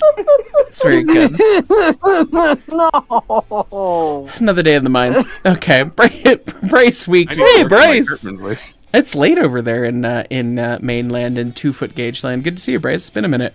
Fireman, 48 months. New lamp. Welcome. Hey, Mark, how goes things? It's been a while, but I hope things are going great. They are. Here's your quarterly reminder to come visit us in New England. Hopefully it's soon. Oh, and also, yeah, I would love to make it happen this year. A Big Boy 2102, definitely, of course. The other two locations that I really want to try and hit, if I can this year, would be WWNF and Checks Notes, the UK. But anyways... Singular location, the UC. when Talachlin says, "Hey, come out," what are you gonna do? So we'll kind of see how that all shakes out. But you guys are number one on my list. Sorry, Michigan. Later. That's all right. We got a couple years till big things another happen. time. I still want to see the 152. That's a cool engine too. But obviously, take him to Detroit. I will let you know because there will be things happening that I am currently only somewhat aware of. So. Oh, well, okay, things will transpire at Ann Railway. Look at that. Love that. Okay. Ernwolf 99 70-inch. You're thinking better Berkshire for the Illinois Central than the A1 copy they use. I could have been more specific. I thought it was fun without knowing what it was. But cool. 70-inch drivers. Yeah, definitely then. What I chose. A normal caboose. Hey, Hyce, what boiler type, valve gear, and wheel arrangement would you pick for a modern design steam engine for mountain use? Standard or narrow gauge? You pick. Well, if we're doing a modern steam locomotive, we're going to do standard gauge because narrow gauge is stupid. Did you hear me just say that? That just happened. You heard that it here first. just Clip it, happened. Clip it. Somebody just out of context clip that, and then everyone will say that I hate narrow gauge, and then they'll watch me be giddy as a schoolgirl in the cab of the 491. So fucking figure it out. But Well, that's part standard gauge engine, all right. Going through its genealogy, therefore it doesn't count. Narrow gauge is stupid. You just said it. I'm gonna have a stroke. Anyways. I'm a tumor. That's what we'll call it. A stroke. What boiler type? The normal type. I do not need none of that bell pair shenanigans. Something with a combustion chamber, valve gear, Baker, wheel arrangement. If you're going to play in the mountains. If you're going to play in that, freight or passenger, if you need all-purpose, a Northern. If you need just freight, probably a Texas 210-4 Lizard. Although I guess curvature in mountains, maybe you just have to do, you probably just do a Northern. This is why the 484 did the best. Yeah, you probably just do a Northern, honestly. A Northern with Baker gear, congrats. One of them's, yeah. Michael Kennedy, hey, from your buddies up north. I want to get into steam locomotives, but you have no idea where to start. Where should you start? Look around. What's around you? What's Canadian? What's interesting? What ran out of your places? Start researching those things. If you want to look into like locomotive design and things, most of it is in books. Get you a locomotive cyclopedia and start reading it. I have a funny expect answer me for to the next read? Well, hopefully. Okay, good to know, Johnny. Jersey's Home Appliances. If data shuts up engineers and paint shuts up historians, what shuts up lawyers, or better yet, disappear? What you got, Johnny? A mega pint of wine. Yeah. But schmoozing and boozing, that's usually what gets them to shut up. Lo-Fi Camping Guy may be volunteering at... Is it Monticello or Monticello? Cello. Okay, Monticello. See? My girlfriend was like, he's saying that word wrong. Which, fair enough. I think all of Illinois is probably saying that word wrong, and we're just joining them. But anyway, at least to its etymology, but yeah. Maybe volunteering at Monticello. My skills are an /tour guide. You work with historic buildings. Any advice you may have for doing interpretation for rail equipment and history? It's all about telling the narrative. You're telling the narrative of whatever it is. If you've got experience with historic buildings and those sorts of things and presenting history, it's all about the narrative. Why is the artifact important? Who are the people that worked with it? What makes it interesting? What makes it unique? Why has it been preserved? Why is it still on display? Those sorts of things. Any oddities. Present those things and any narrative stories that there may exist. There may not be any, but sometimes there are. Checks notes 20 stuck in the snow. 491 stuck in the snow. Blah blah blah. Always good to kind of make it about the story. Don't make it just about the artifacts. That is what will give your tour groups the most interest and intrigue generally. Train nerds blowing up a power steering pump on the top of Coombres. Yes, train nerds will love the nerdy, the train, the esoteric details. Most people just want to hear a story and what the story of the thing is. So that would be my recommendation. Fuzzcopter, step 1, buy brass painted. Step 2, send to Dennis Bartholow. Step 3, sell a kidney. Step 4, enjoy your brass loco that looks like a Mantua but runs like a Swiss watch. That does sound like the brass experience. I see that in MOW discussion or in VC text somewhere in there. Dusty's friend Jimmy from the COG is just telling everyone to get good and do your own DCC and paint yourself, which Jimmy's gonna get a lot of my money, I think, when it comes time to start putting DCC in locomotives. Although I do have a fellow volunteer at the museum who told me they'd paint my K36, so I'm probably gonna take him up on it. He was showing me stuff that he's painted and actually looks really good. So I'm like, oh man, rattle can race car. Dude, it actually looked like his paint work that he was showing. No, I'm talking about what I do. Oh well, fair enough. You want to see a rattle can? So race what car? all Hang do you on. have for brass models, Mark? I'm out of the loop. Let me pull up my spreadsheet. I have an SN3 problem. Oh, you also have a spreadsheet. I do, yeah. How many scales is it? I only track my SN3. I have 2 FN3 engines. Those are easy to keep track of. And then HO scale is random, and then O scale. I should probably track my O scale. Where's my K4, by the way? It's over there. It's in that room. The room of a bunch of boxes that are not organized whatsoever that causes anxiety anytime the door opens. Anyway, right. So I have. Let's. Do I show my spreadsheet on stream? I don't know. Look at all my trains. Why not? So I just finished a funny. Here's my spreadsheet.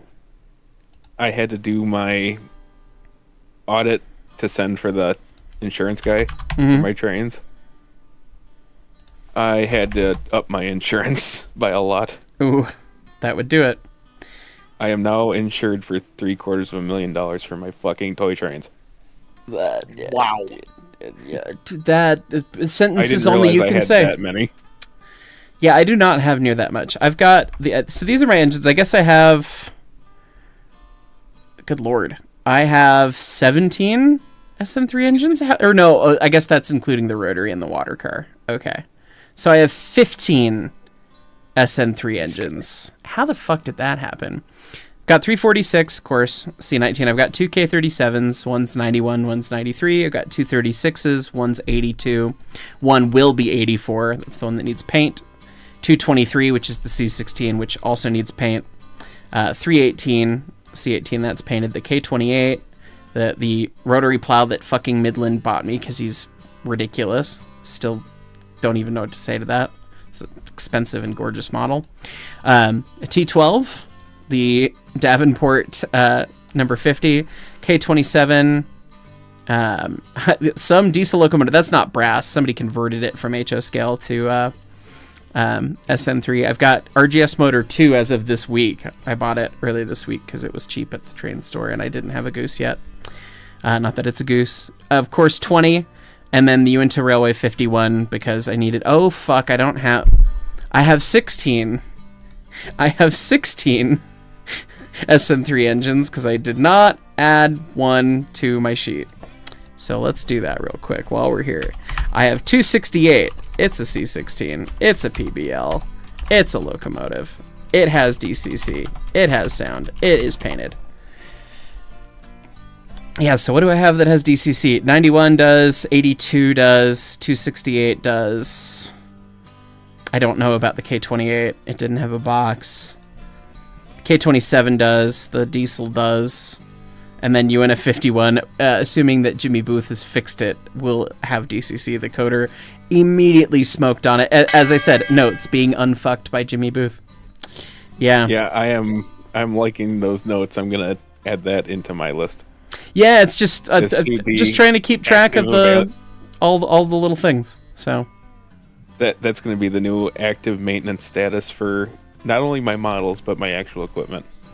yeah, and then my spreadsheet of many things. So I guess I have 105 pieces of rolling stock in SM3 somehow. I just keep buying it Just when a I see few. it. 'cause Oh, I'm you had stupid. 268 all the way down there. Oh, did I put it down there? Oh, I just didn't sort it. That's what's going Exactly. on. Look at that. I did add it. Okay, I feel better about that then. Well, now it's with its locomotive brethren now, so we can just do that. Oh no.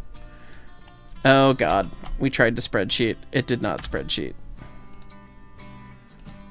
Can we do that? There we go. Great. Cool. We just need the Anakin. What have I done? Yeah. Good fun stuff. I need more switches though for the layout. But it's fine. Anyway, yeah, that's thems. So I do have brass cuz pretty much everything in SN3 is brass.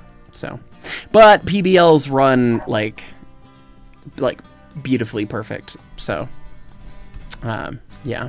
What is it? PBL, they're the big Okay. SN3 manufacturer. They're chef's kiss. PBR. No, not that kind. Lo-fi camping guy, follow up for if you do work on equipment. Work clothes get filthy around trains. How do you clean them without ruining a washer? That's the neat part. You don't. I do have Pick you up in an old ringer type. I have I- a helper for that.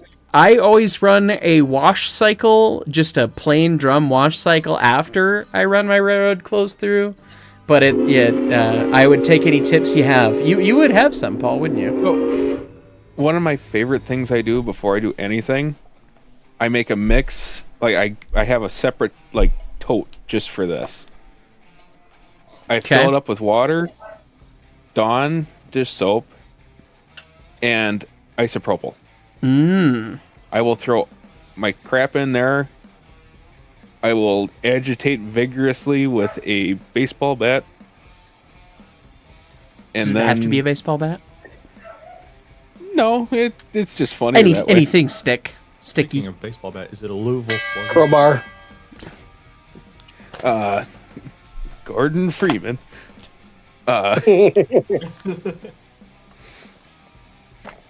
Take out, rinse, and then throw in the washer.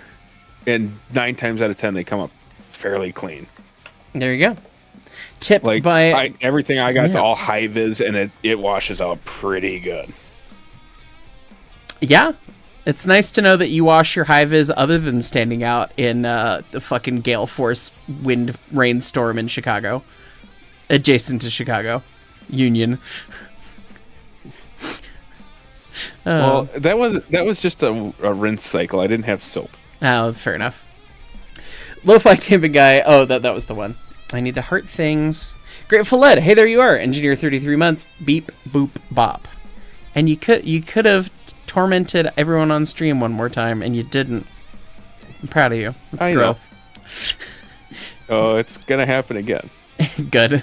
Jordan Freeman, May 31st is World Parrot Day. I learned this thanks to my girlfriend's mom texted me being like, how did I miss it? It's World Parrot Day. And I was like, I missed it too. I didn't realize there was a World Parrot Day. So, anyway, very fun. Huh. Blend Pine X's, 34 months, Brakeman. 3 years, Time Be Fake, Live Heist is fun. You're not quite to 3 years by my math. You've got 2 months to go, but almost there. Still appreciate you. Jordan Freeman, do you and Jersey need to go to Model Railroaders Anonymous? I have less Mark I doesn't. I don't think I'm in the top 5 of the online friend group or my personal friends. Like, I think I'm not doing too bad. I know I I'm up have there. issues. And they're all Paul is like on par or maybe slightly worse than me.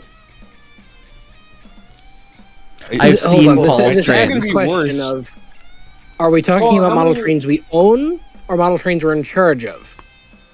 Own. Okay, then I don't count. I don't count either. Yeah, because I've got a 1, factory 2, 3, tag. 4, 5, 6, 7, 8, 9, 34, 56, 19. My business insurance guy was trying to talk me into getting my trains insured under the company. Hey, She said it will be cheaper, and it's tempting. that is But mildly hilarious.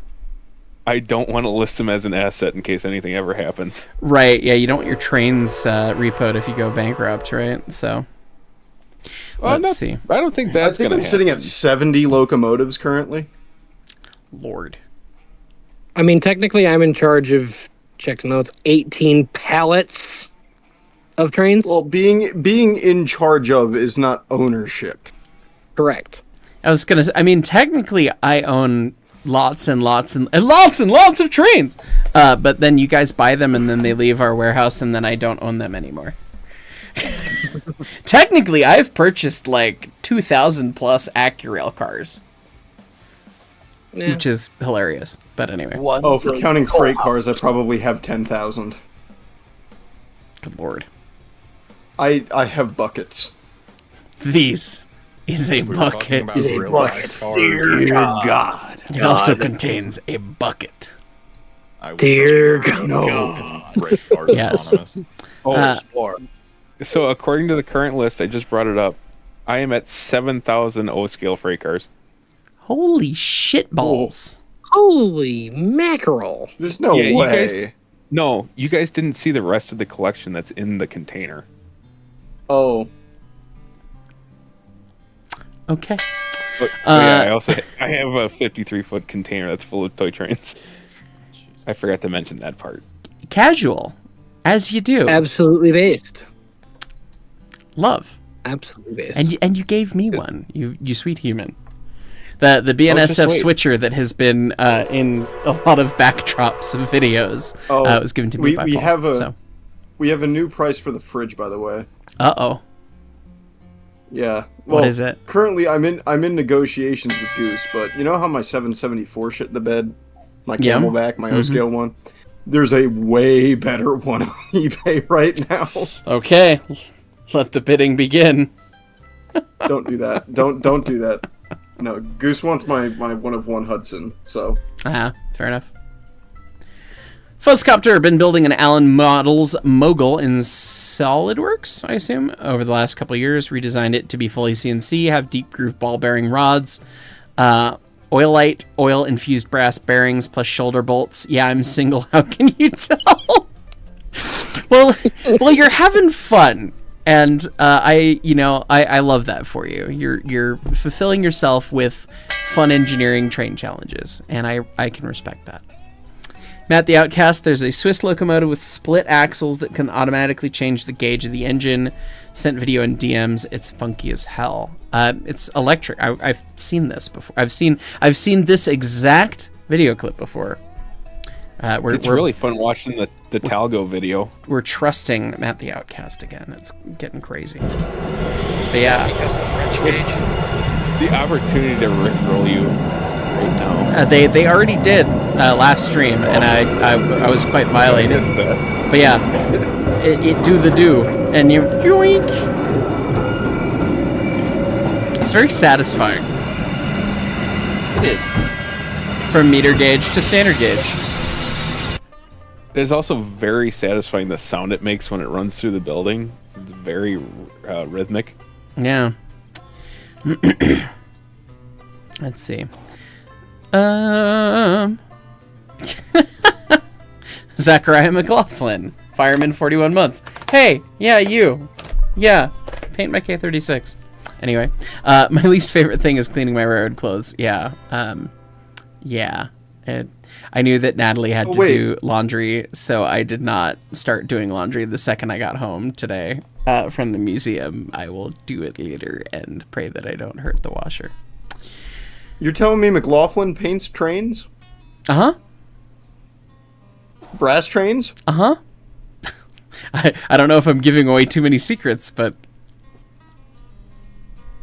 he is... I'm going to bully him into painting a G3, okay? Well, then do.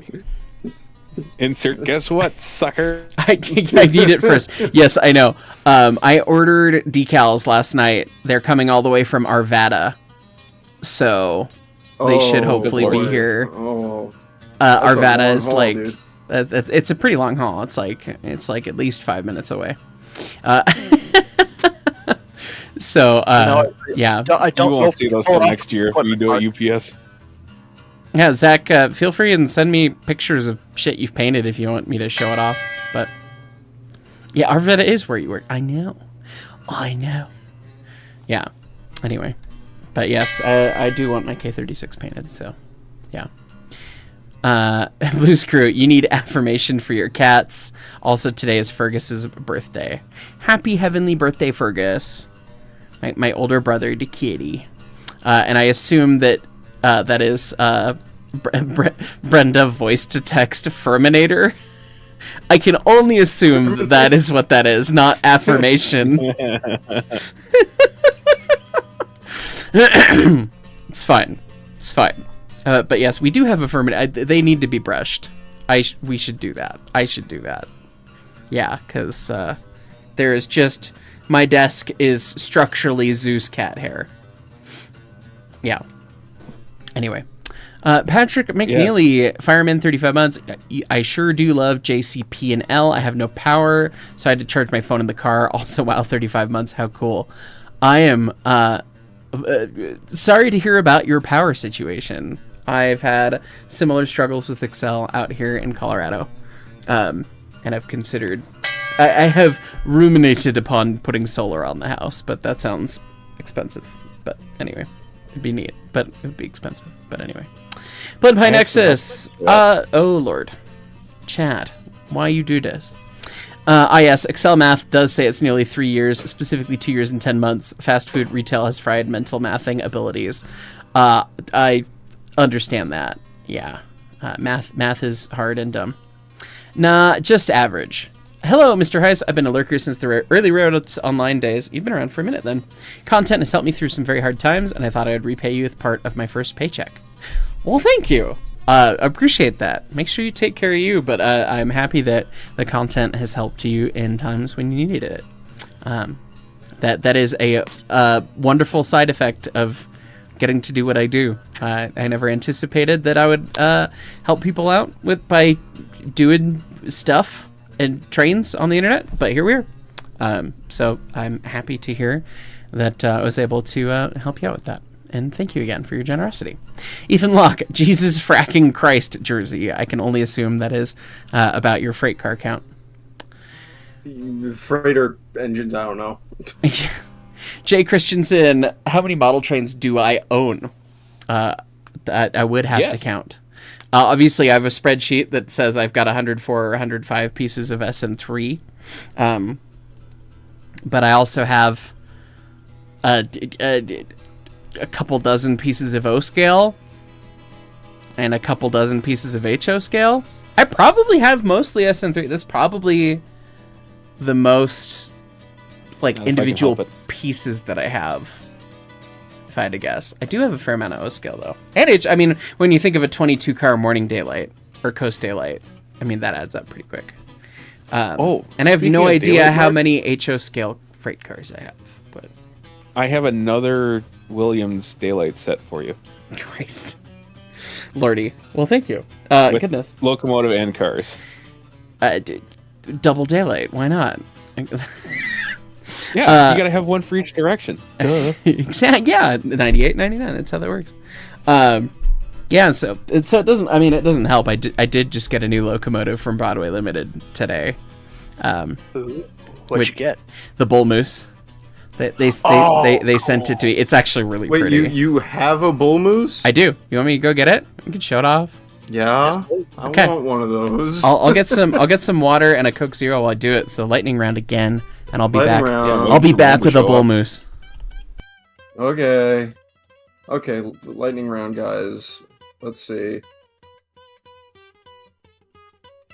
It's an inventive version of a Jersey is Moscow likely Mule. in PSE and G territory. No, I'm in JCP and L. I am well within JCP and L. Can you have my fridge? No. There is a price to pay for the fridge. You have a fridge. You have multiple fridges. I have 5 now. Jersey, have you seen the new CNS Alpine Tunnel route coming out for the... Yeah, I'm very let down by it. Hex code for Southern Gold? Oh no. How big is your layout? I think it's 9 by 5. Dumbest model that I own. I own a big boy, as of like 3 weeks ago. So, or actually no, What? Dumbest model I own is a triplex. Sorry. No, that's the dumbest one that I own. Virginian or That Erie? was a cluster. Erie. Okay. Yeah, that is a cluster of an engine, but it runs great Does now. it still? Oh, it does work good now. I was Oh gonna yeah, ask. it runs great. Never had an issue once I got home. Thoughts on? I'm not even answering that one. Let's see. Can you drive to my house to use my Wi-Fi? No. Jersey, any good resources for card data prints? I might know people who could get you an answer on that. Jersey, I'm gonna drive to your house and use your Wi-Fi. That's fine. Can we have my skillets? No, I use those. What is with the appliance questions? I wish I knew. Hi, Brenda. Hi, Mark Mom. Jersey, have you considered buying a cheap mini fridge, decorating it with various railroad things, and then auctioning it for charity? It won't end the meme, but it will put it to good use. I actually have. Genuinely have thought about that. Like, I already know what I want to put the money towards. It would go towards ToyX. Duh. Gotta rep the brand. But Ooh. I am genuinely considering going out, buying a mini fridge, and then auctioning it off for charity. I think that would be really fun. You should get one of the restaurant? ones where it's got like the glass front door. Oh, true. Jersey favorite restaurant. Can I add to that, Jersey? There's a local yeah, sure. There's a local joint. Hold on, real quick. Oh, sorry. There's a local joint to me called the Monmouth Diner, and it's one of my favorite places on earth. Anyway, go. Only take bids whenever you bin it in Railroader. Maybe. Jersey, why do you hate the New Haven? I actually don't. I dislike what the railroad became at the end. Jersey, thoughts on 611's new paint? I'm not crazy about it. It would be better if they didn't touch the fucking whistle again and ruined it. But, you know, that's neither here nor there. Jersey, favorite piece of narrow gauge rolling stock, not including locomotives? That's a good question, Strat. That's a very good question. You know what? It's probably Coach 8 on the broad top, because it's a roller bearing coach. That's really cool. Bananas. And my YouTube is crashing. My YouTube is crashing. Uh-oh. Mine just crashed. Okay, here we go. Okay. Seen any 340 and Durango videos? Yes, a lot of them. I canonically have a New Haven electric loco merged with the GP7. Just New Haven, shut up. If you could have any whistle for free, what would you go for? CNJ 3-chime? Or Pensy 3-chime? Duh. Blue Comet 3-chime, if someone can find one, that would be great. You see the paint restorations? Printed, Yes, I did. I'm not going to dignify it with a reply. Fair enough.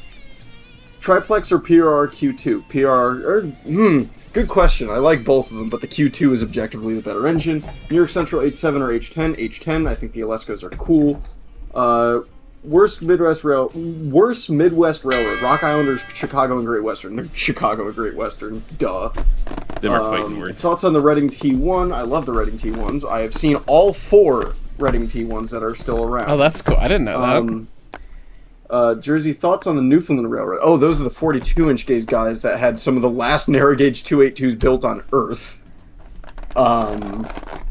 Pensy or New York Central? Pensy. Duh. Favorite New Haven engine? I actually do have a favorite. It is the I-4 Pacifics. And that's all of them. I did it. Well, bam. Okay, well we're done. good.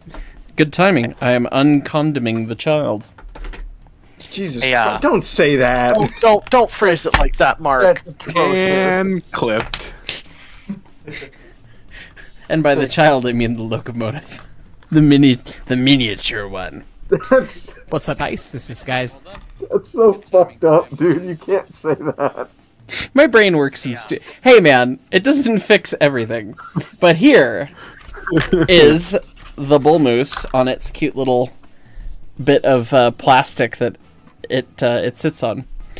Oh, that's pretty. It is All right. stupid they changed pretty. the way they ship them. Yeah, they come vertically now. Like it sits on this tray, and it sits in the tray in the box like that. So when the box is flat, it's upright, which I think is pretty cool. Actually, is it screwed Oh, that's down a to lot better than the old clamshells. I don't. So it's not screwed down. I think it's got magnets like the GS's did. Yeah, it's got pins that are magnets.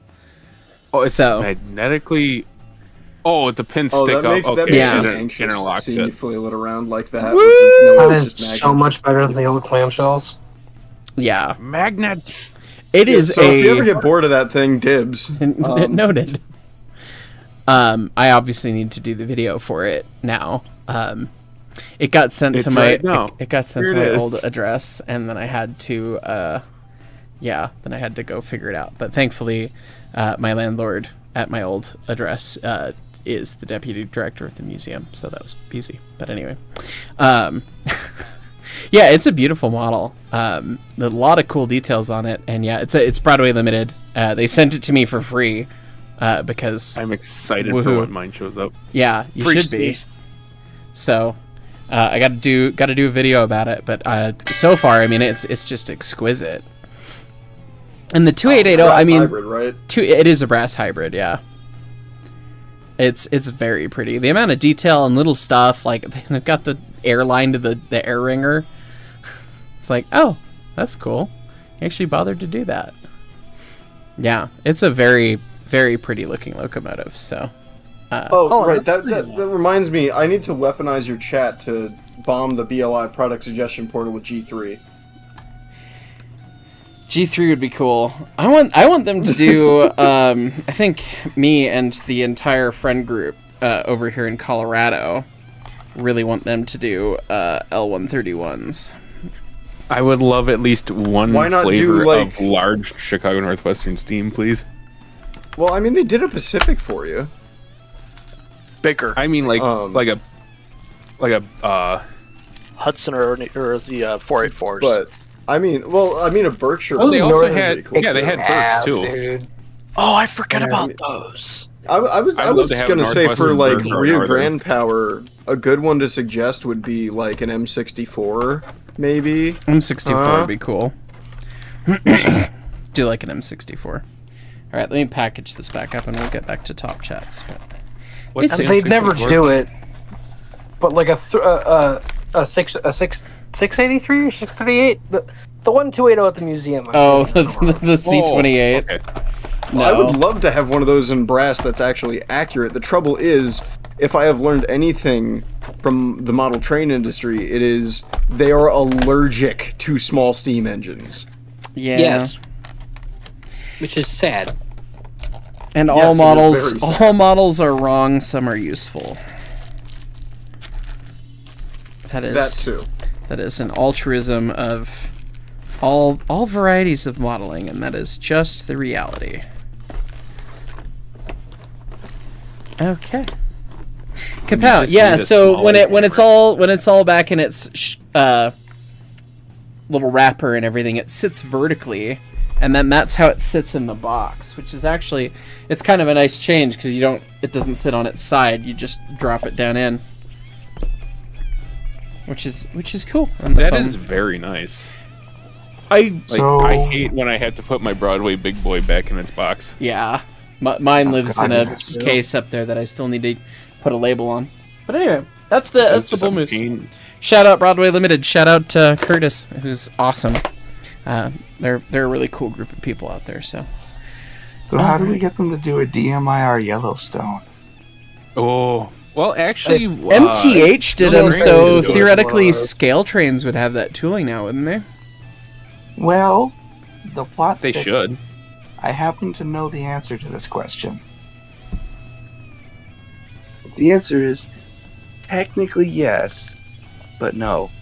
Yeah, that tracks. Anyway, Which engine's two- this? I missed that. we're The just Yellowstone. yeah. Oh, We're just now catching up with top chats here. Sorry, Jed Brown, you probably had to wait forever for your question. As you can tell, what is the premise of Office Hours? It's a little all over the place usually, and we have not done any of the questions that were asked previously, which maybe we'll do some. There's still 8 pages, and I should probably refresh it with a new post at some point, but anyway. So your first time catching an office hour stream, what's the premise? The premise is just, hey, like imagine it is a college course and it's office hours with the professor, just come ask questions. So it's usually about railroad questions, but then it invariably gets slightly derailed, as we've just had. But yeah, it's any railroad questions you have, whatever flavor. I try to put up a post every now and again for anyone to submit, so it's not just dominated by top chats, but y'all are ridiculous and supportive, and sometimes it gets dominated by top chats. So, that's appreciated. Yeah. But yeah, that's the premise. I said that it was basically we throw money at you and you read shit posts. That does happen. That is true. That does in fact happen. Man, read. 75 horse case, good evening. Hopefully the new arrival is settling in nicely, working the steam tractor, and should be in Steam tomorrow. Oh shit!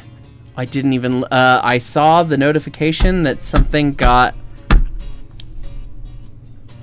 That's another model trade. Yes, I'll have to go get that. I have not opened it. I know where it is. I didn't realize that was coming today. I know you probably told me it was coming today, but then I was in a smoke box all day. I'm gonna have to film a video. I know what it is. Duck for dinner. I have to showcase Ty Daly's mallard separately, but yeah, it's a speedy thing. That's what it is. Matt, what did I miss? What's speedy? There's a T1 on my doorstep. Anyway. Oh. Matt the Outcast, y'all gonna be skeptical of everything I send DMs. I really shot myself in the foot last stream. Yeah, don't rickroll the host, dude. Blues Crew. Oh my god, what? Oh my god. Yeah, I got rickrolled last stream. It was kind of annoying. But anyway. Blues Crew, yes. Firminator, not Affirm, yes. Fuzzcopter. Jersey, I canonically have a New Haven electric locomotive merged with a GP7. Yeah, I already read this Just one. New Haven. Already Okay. read this one. Thank you.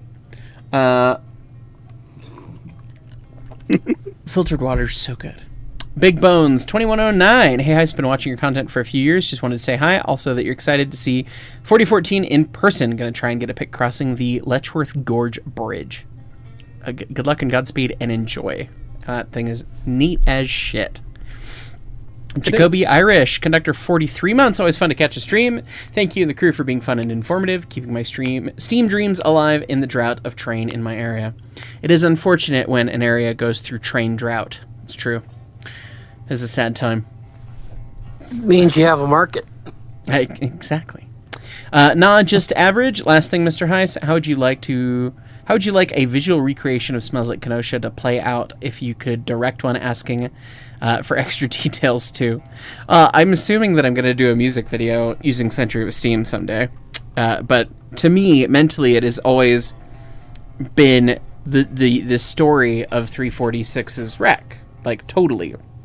So, you leave Como as a doubleheader, and you slowly work up to Kenosha Pass, and that's your first verse chorus.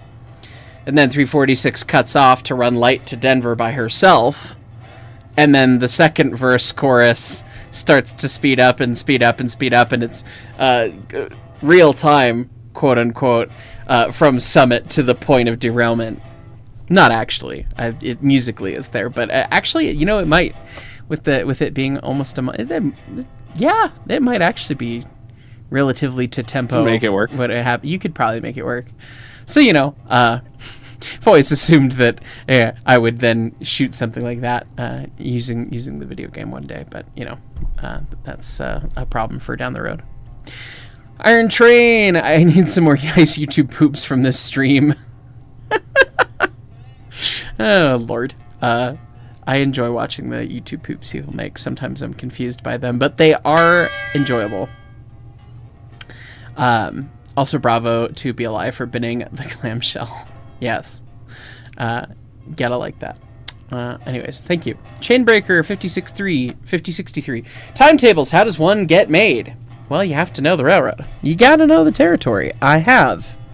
And timetable. I should probably get one that I can pull up digitally rather than this big honkin' one. I think this is a reprint. I've got a different Alamos Division timetable that Caboose gave me that I think is actually an original. The bread and butter of your timetable is the actual timetable, right? The table of stationed locations and distances between them, and then times that you would be there. How does the railroad make them? They know the speed that they can run on their line. They know the distances between locations, and they know what the locomotives can do. And so they build out a schedule and then hope that it works. And they usually pad some stuff out. But you got to know exactly where everything is, and you build it out that way. And then, I mean, the rest of the timetable comes with, all of the rules and all of the fun and all of the things that you learn about your railroad along the way. All the rules are written in blood, right? So it's basically just railroads bullshitting. Yeah, more or Trying less. To accurately bullshit. They have 40-mile-an-hour speed limits called out on some of these for passenger trains. By the way, between Alamosa and Lava, they have 40-mile-an-hour speed limits on the narrow gauge. Gonna send it. That's not unheard of with the 28s. No, the 28s would do that. Absolutely, yeah. I freaking love the 28s so much. They're such I guess cool the engines. Lava, you're relatively flat and straight-ish. It's I mean, once you get, it's pretty flat out to Ferguson's trestle. Hi. No, don't walk on my timetable. Don't sit on my time. How does a timetable get made? It comes out the cat's ass. It's the cat's ass. Can I have that back? This begs the question, is there really anything different between a cat pawing on a keyboard and what the railroad is doing in the 40s? Not a goddamn thing. Hi, Zeus. And it's still accurate today. I gave him a rectangle to sit on. Well, Gato is more than just a location on the narrow gauge. It is a location on this desk. It's true. Exactly. Christ on a bike. Hi, buddy. You're so cute. You're sitting on a rectangle. Your favorite activity, sitting on rectangles. You're on or in? Obnoxious. On. Well, sometimes in, but Hades is more the box boy. Yeah. I see. Let's see. So hopefully that somewhat answers your question, Chainbreaker. 75 horse case, warning, keep it away from any climaxes as it turns into a shouting match of who is the bigger shop queen. Yeah, I believe that. Big Bones 2109, you gotta go sleep. East Coast, almost midnight. Yeah, we're probably gonna be wrapping up stream relatively soon. We've been going for a couple hours, so we'll probably stream for a little bit more. Do a couple more questions. Make sure I get some of the pre-asked questions. To shorten that list maybe by a page, and then of course hitting these top chats, and then we'll probably be getting out of here too.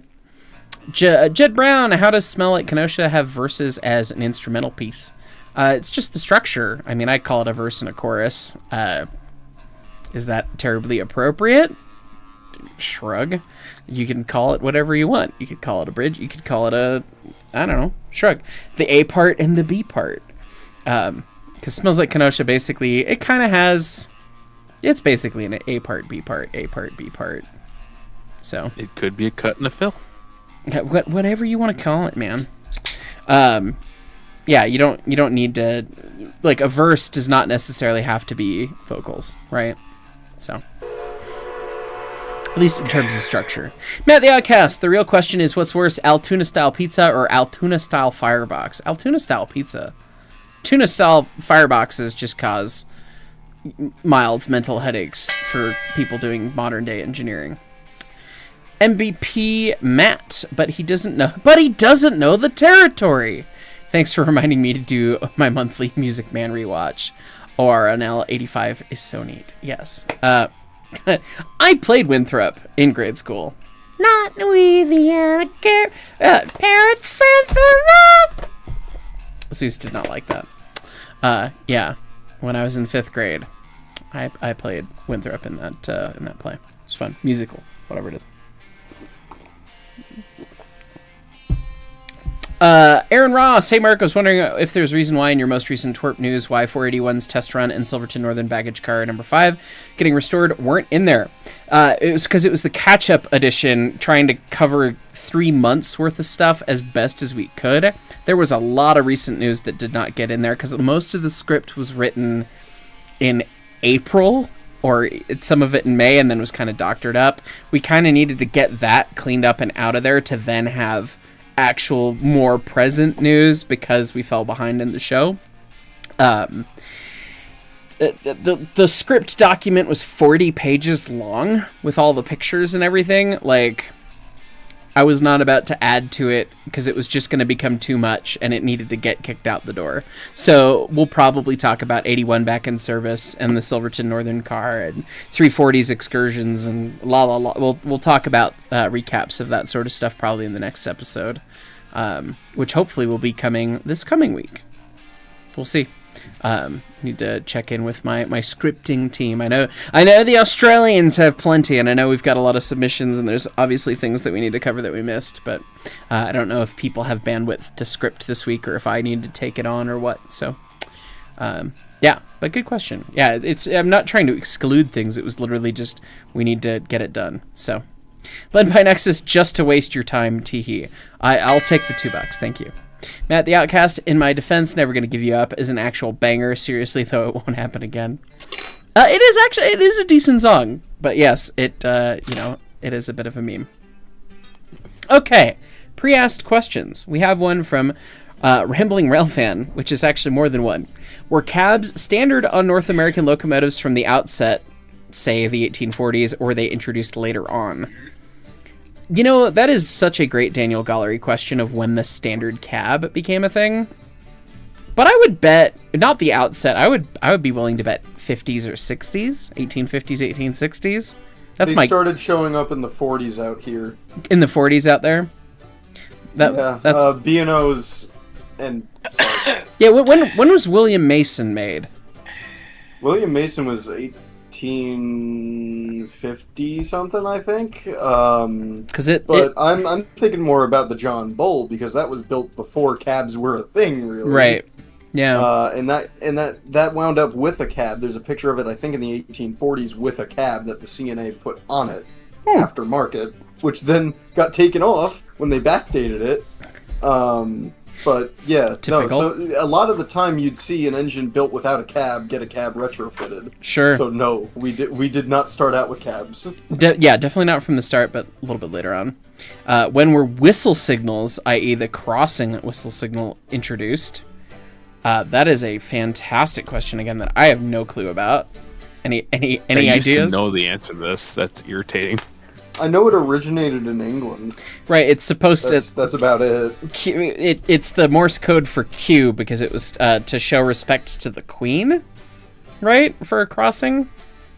That's one of the stories that I've heard. Queen, I've also whatever. Quarantine the crossing. I've also heard that. Shrug. So, yeah, interesting. Yeah, I am not sure, but that's an interesting question. Yeah, and that's from Rambling Railfan. Next, we have one from Padreco Reagan. Don't know how to pronounce these things sometimes. I'm sorry. Triple valves. How the hell does a Westinghouse triple valve work?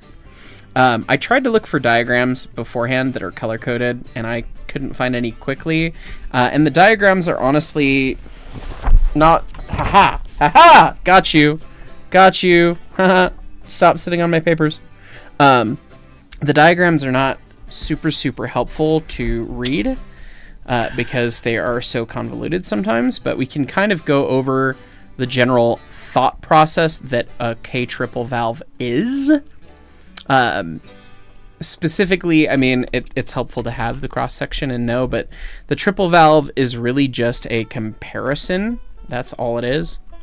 So, you have... Zeus, what are you doing, buddy? Hi. You're being so cute. The triple valve is definitely... it makes sense when you see an illustration of it. Right. In action. Right. That's the it key is a thing. son of a bitch to try and explain. Yes. I'll explain it conceptually because I couldn't find a diagram that I liked. I know that they exist. I just didn't have enough time to find one. You have your brake... Just gotta find a training film to liberate it from. Yeah, pretty much. You have your brake pipe, which is this blue color. So, brake pipe. That's great. You have... we'll call red. This is your aux res. And then in green, you have your triple valve. And this is, again, conceptual, not to scale. And then in orange, why are you biting my phone, you little weirdo? Hi. And in orange, we have a Zeus. Pretty much. And in orange, we have a Zeus, pretty much. And then you have your brake cylinder over here, right? So this is ultimately what is going to be applying the air on this side. And the green here, this is your triple valve. Early ones, K triples, that's more what we're talking about. The more modern you get, the more complex and the more safety systems get built in. So the general principle of what goes on here is your brake pipe is charged to something, in most cases, it's 90 psi. So you got 90 psi, your aux res charges to that same 90 psi via a check valve, right? So it can fill from the brake pipe, it fills up, you charge it up, that's great.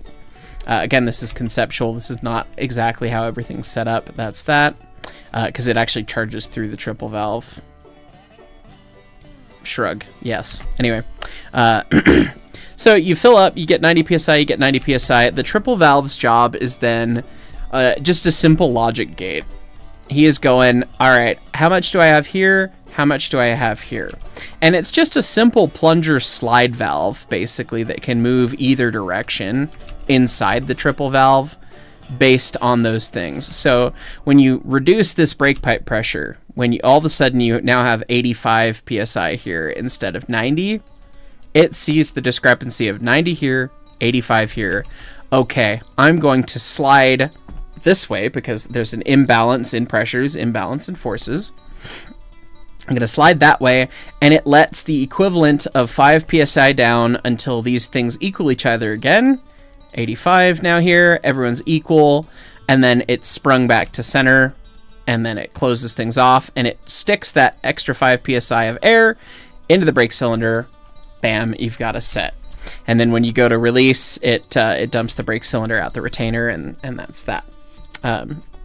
It's a very ingenious, very simple device, and the diagrams are the most helpful, particularly for what kind of triple valve you're looking at, because you get into AB valves that have pressure sensing and rate of reduction sensing, so that if they see the decreasing of the brake pipe happen really quickly, they know, oh, something's separated or you've gone into emergency, you must want emergency, and then they jam on using both the aux res and the emergency res, and they kick everything to the brake cylinder, boom, even before the brake pipe zeroes out, because they see the rate of reduction, and then they hold it open so that you can't recharge for several minutes until things have equalized out, and lots of safety applications. And those kinds of valves and UC valves get more and more complicated, so...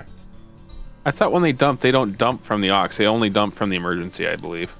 You might be right. I wouldn't be surprised. Because if they dump from the aux, you would actually have a reduced pressure if you already have brakes applied.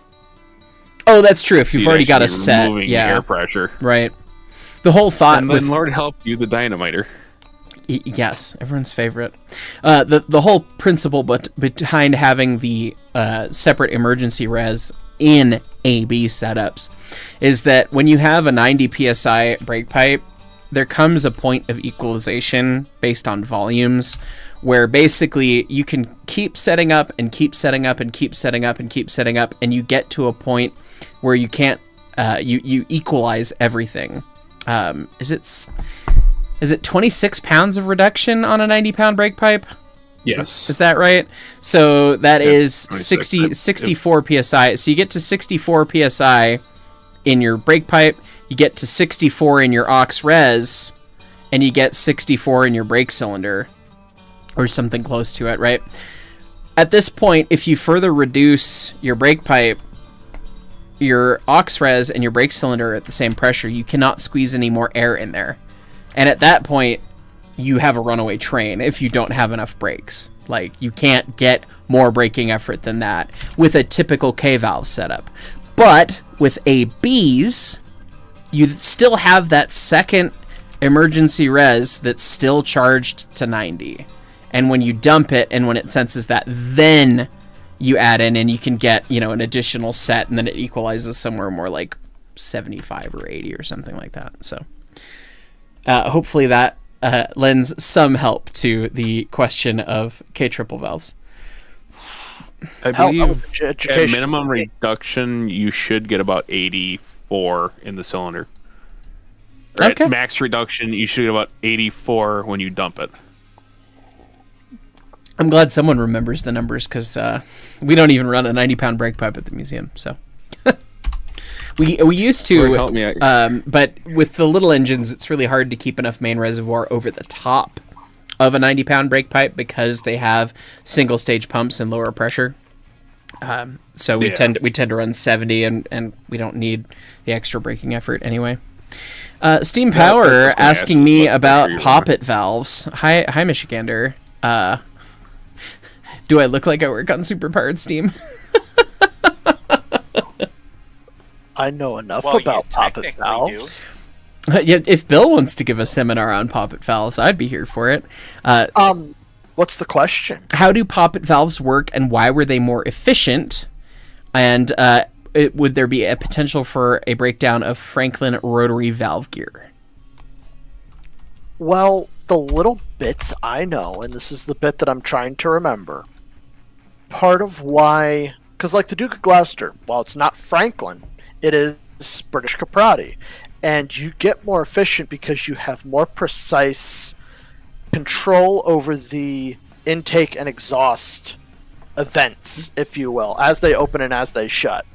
That makes sense.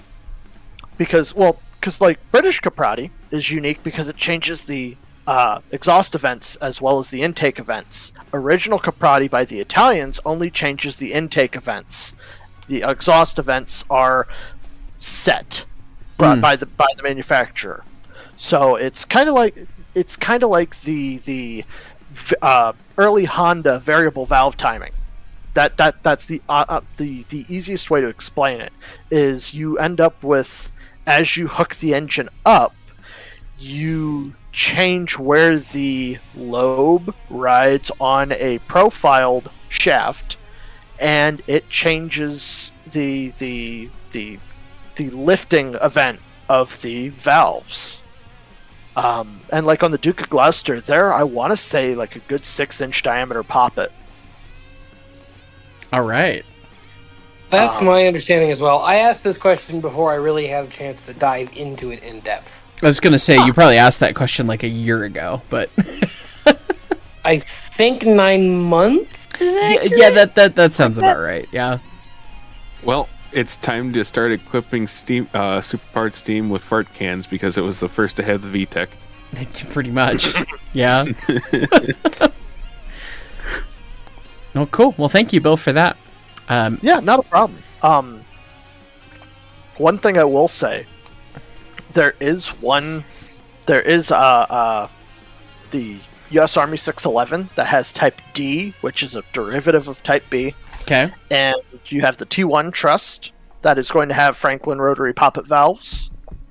Do you mind if I do a little spiel on that engine? Because since this point I've done some research on it. Yes, please. Answer your own question for the good of all of us, please. This can probably entertain chat. So, US 611 was built by Baldwin in like the late mid 50s, I think. It was one of the last like domestic use engines. I want you to guess how the cutoff works. Because I'm certain you won't get it. Scissors. What do you mean specifically about the cutoff? So, I know how it works. It's all right. I'll tell him. So they used a series of cams that kind of automatically adjusted your valve vents. So you had three options for your cutoff. You had forward, neutral, and reverse. That's it. And the locomotive effectively handled your cutoff by itself. That's kind of fucking wild. Huh. Yeah. It wasn't very accurate, but it was good enough for the military because they were trying to get, Marines, well known for... Put this stick in forward and grab this stick. Correct. That's it's a wild adaptation because, it has cams that will sort of self-adjust, kind of. Yeah. But it's just interesting to see because it just has it has a Johnson bar in there and it just has forward, neutral, reverse. It's like a traction engine. That's funny. I've talked to two different guys that actually ran 611 for the USATC, the U.S. Army Transportation Corps, and both of them said that 611 was interesting to run just because of the push forward and don't worry about it. That's wacky. Yeah. It was I want to say it was an add-on. It wasn't built by Baldwin like that. I want to say that was an add-on. Where it was, but I could be wrong. I don't know why I thought that was something that got added when it was on the Mon Pa. I don't know. No, because why would the Mon Pa invest in that? It was some big promotional thing, like they got a reduced rate. You saw a lot of railroads, little railroads that got all sorts of stuff like that. Like look at Nevada Northern with stuff getting converted to Baker or the economy valves. A lot of the salesmen would sell shit like that and just give them a special rate. Huh. Did not know that. Yeah. But I digress. Neat. Okay, I'm going to do a couple more of the pre-asked questions, and I see we got a couple top chats that come in before we finish. Alco16-251F, what a great username, asks why some locomotive bells are swung and why are some pneumatically operated, and you forgot about the third category of yes, both. Originally, swinging the bell was the way to make it ring with a cord, right? Then you got swinging pneumatic ringers, which are various versions of air cylinders, then swinging the bell so that rather than needing to dislocate your shoulder and sit there and being tied to ringing the bell the whole time you need to ring the bell as the fireman, you kick on a valve and continue with your life and then shut the valve off. And those swinging ringers tend to be challenging and problematic. And cause things. They do sound like neat. They do sound neat. They do. It's true. Like 346 has a ram style swinging ringer that has a ram and then it has a cam lobe, and theoretically the ram goes up and the bell rings, and then it has enough momentum on the backswing to overcome the air pressure and then cause the thing to go. It doesn't work. I swear to God, it doesn't work. I've never seen it work. 463 has that kind of ringer, and the CNTS has it working. We never got 346s to work. Maybe we will when we get her back and do the resto and all that. But anyway, they're not super reliable devices, and so they went to the more diesel style non-swinging pneumatic ringer where there's a cartridge inside the bell that has a little piston in it, and the air pressure moves the piston to the end, causing the bell to strike, and then at that point there's a bunch of bleed holes, and it lets the ringer reset because the air pressure vents out real quick because it charges slow, and they get set with all that. So again, it's a game of turn the valve on, not need to worry about actually actively ringing the bell if you got to shovel some coal in, or focus on literally anything else. If you're tied to having one hand doing something, because she may have that. I don't know. 64. She probably has she could have either one of those. I don't know. I will have to ask Mike next time I see him. The cartridge type also does use the least amount of air. Yes. Yeah. Because you're not moving the entire fucking bell, you're just moving the clapper. So I will add, if you look at 1225 has a swing bell, and in the side-by-side, in the 91 convention, it got enough air in the system that it's just flipping over and over and over and over. That was what we watched that clip earlier on stream, actually. Yeah. Yeah, that was funny. So, yeah, that's kind of why. Let's see. Red Gray 99 asks, can you explain what a power reverse is and how not having one caused one of the wrecks on the Rio Grande with one of the big locomotives, I believe a Yellowstone. So this is a little bit more nuanced than the question says. The Rio Grande did, as Smells Like Kenosha's playing, wreck one of the DM&IR Yellowstones, which was on lease to them. The DM&IR back in the day didn't tend to run in the winter because snow. So the Rio Grande... It's not because of snow. It's because Lake Superior would freeze. Well, yeah, that makes more sense. Because old school iron boats don't really like to go through feet of lake ice. something. Edmund Fitzgerald. Anyway, not that there was ice, but the weather around here sucks in the winter. Gales of November. Yeah, worse than down here.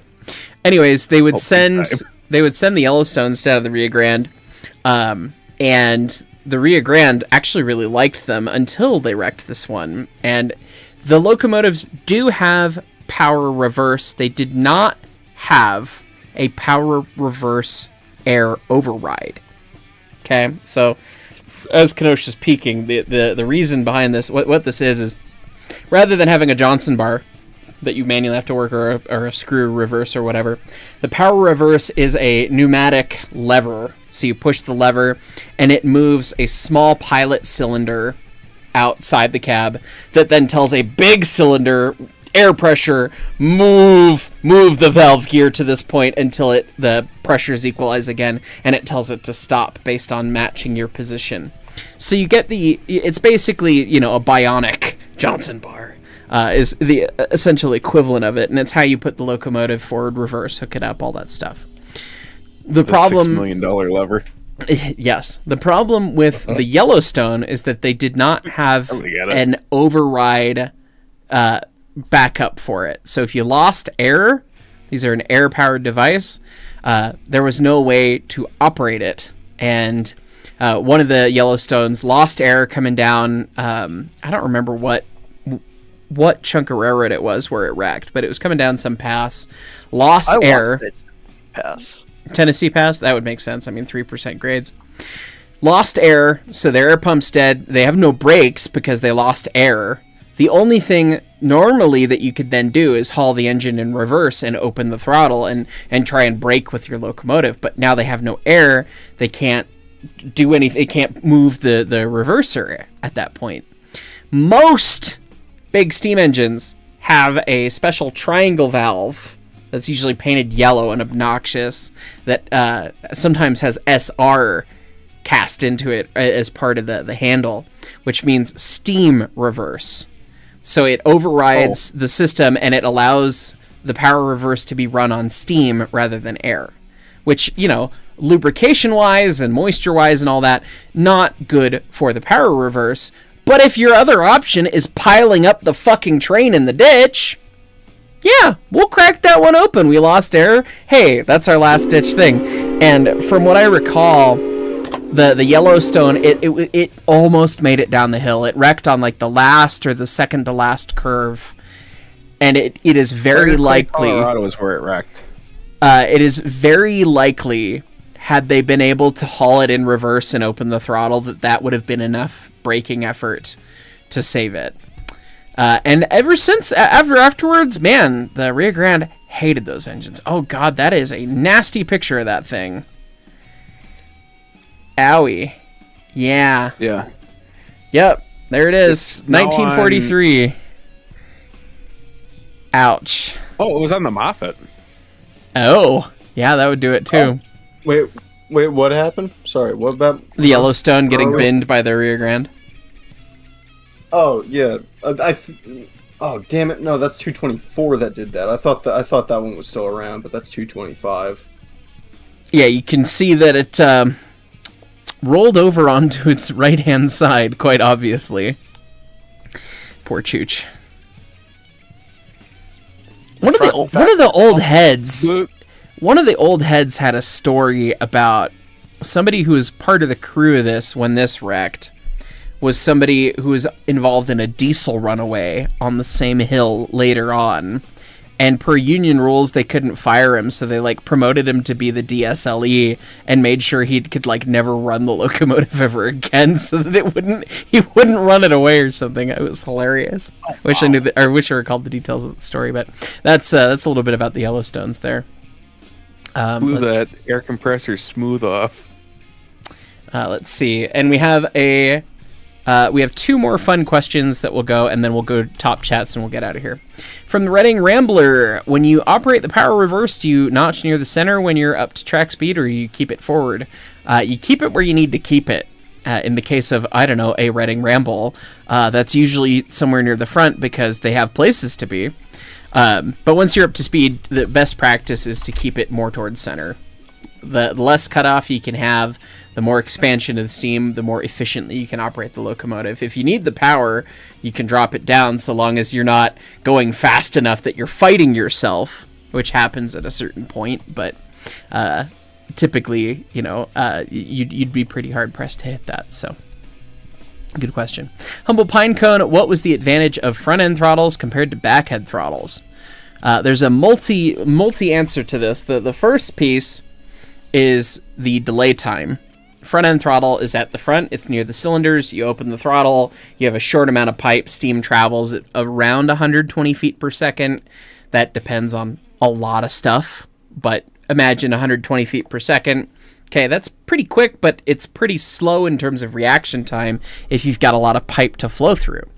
So on a traditional, like a small engine like 20 or 346, your dry pipe and then branch pipes are probably about as long as the distance between the front end throttle and the engine set of the big boy. So it's probably about the same thing. So you don't get more control there, but where it comes into play is bigger, longer engines with a dome throttle, right? Okay, so you got a really big engine, throttle's far away, you get a little bit of a delay. So you get more snappy control with the front end throttle, but more importantly than that is the relation of the throttle and the superheater units. With a dome throttle, your superheaters come after the throttle. With a front end throttle, your throttle is usually built into the superheater header to some degree, and the superheaters are before the throttle. And with a typical type of superheater, you're usually doing basically 4 sets of pipe worth up and down the tubes. So in the case of 491, you have a dome throttle, giant 10-inch dry pipe, the whole thing. You go down, you go to the superheater header, which is, 10, 12 feet ahead of where the throttle is.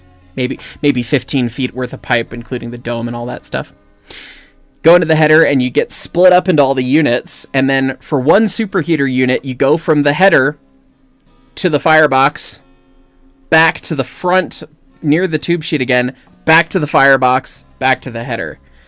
So 491's a smaller engine in the grand scheme of big steam engines, but you're talking about, you've just added a good 60 feet of pipe to that equation, right? And then you add, so you've already got like the 15 from throttle to the header, then you've got another like 60 feet that you've added in the superheaters, and then you've got probably another 5, 6, 7, something like that, feet to the cylinders themselves or to the valves. Which means, at 120 feet per second, that means that when you've made a change at the throttle, it will take that steam leaving the boiler more than half a second to get to the engine. The threshold for human response time is much less than that. That is an eternity in response time. If you've begun a wheel slip, like, if you don't catch it right, like, it's a whole thing, right? Versus front end throttle, you just have the couple feet between the throttle and then the engine itself. And you can keep the superheaters like bottled up with beautiful, dry, superheated steam that is not then immediately being exhausted in the engine. And if you have an event of carryover, where you're getting water past the throttle, or at least water into the superheater units, if you carry over water in an engine like 491 that is then superheating, you have God's worst slip at hand, because the superheaters can flash that water very quickly into very hot steam that will expand like a shit ton even after you've closed the throttle valve. There's no helping you there. but with It's just gonna send it. It's just gonna send it. It's gonna full send. It's gonna full send. Sorry, Leighton Moreland product placement. It's gonna full send. Hycetrains.com, link in description. Leighton's welcome. Anyway, honestly, the buying the merch really does help. Much appreciated. Anyway, with the front end throttle, you just shut the throttle. If you carry over water into the superheaters, like, it's not ideal, but you can still shut the throttle, and it's at the end of that. So that's why front end throttles are a lot better, but you typically need a fair amount of space to put one, though they did manage to cram some into some really small engines somehow, which makes them kind of maintenance nightmares, but, you know, that's it's a trade-off. So yeah, you'll have that. Georgetown Loop, ahem. Mm-hmm. I would hate to work in the smoke box of the 111, knowing that it's got a front end throttle. So it's a big amount of space to be taken up by that. So, oh yeah.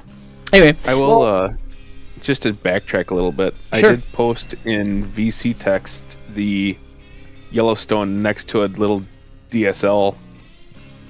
Cool. Record, and it looks just hilarious. That is comical. Let me pull it up for stream. Yeah.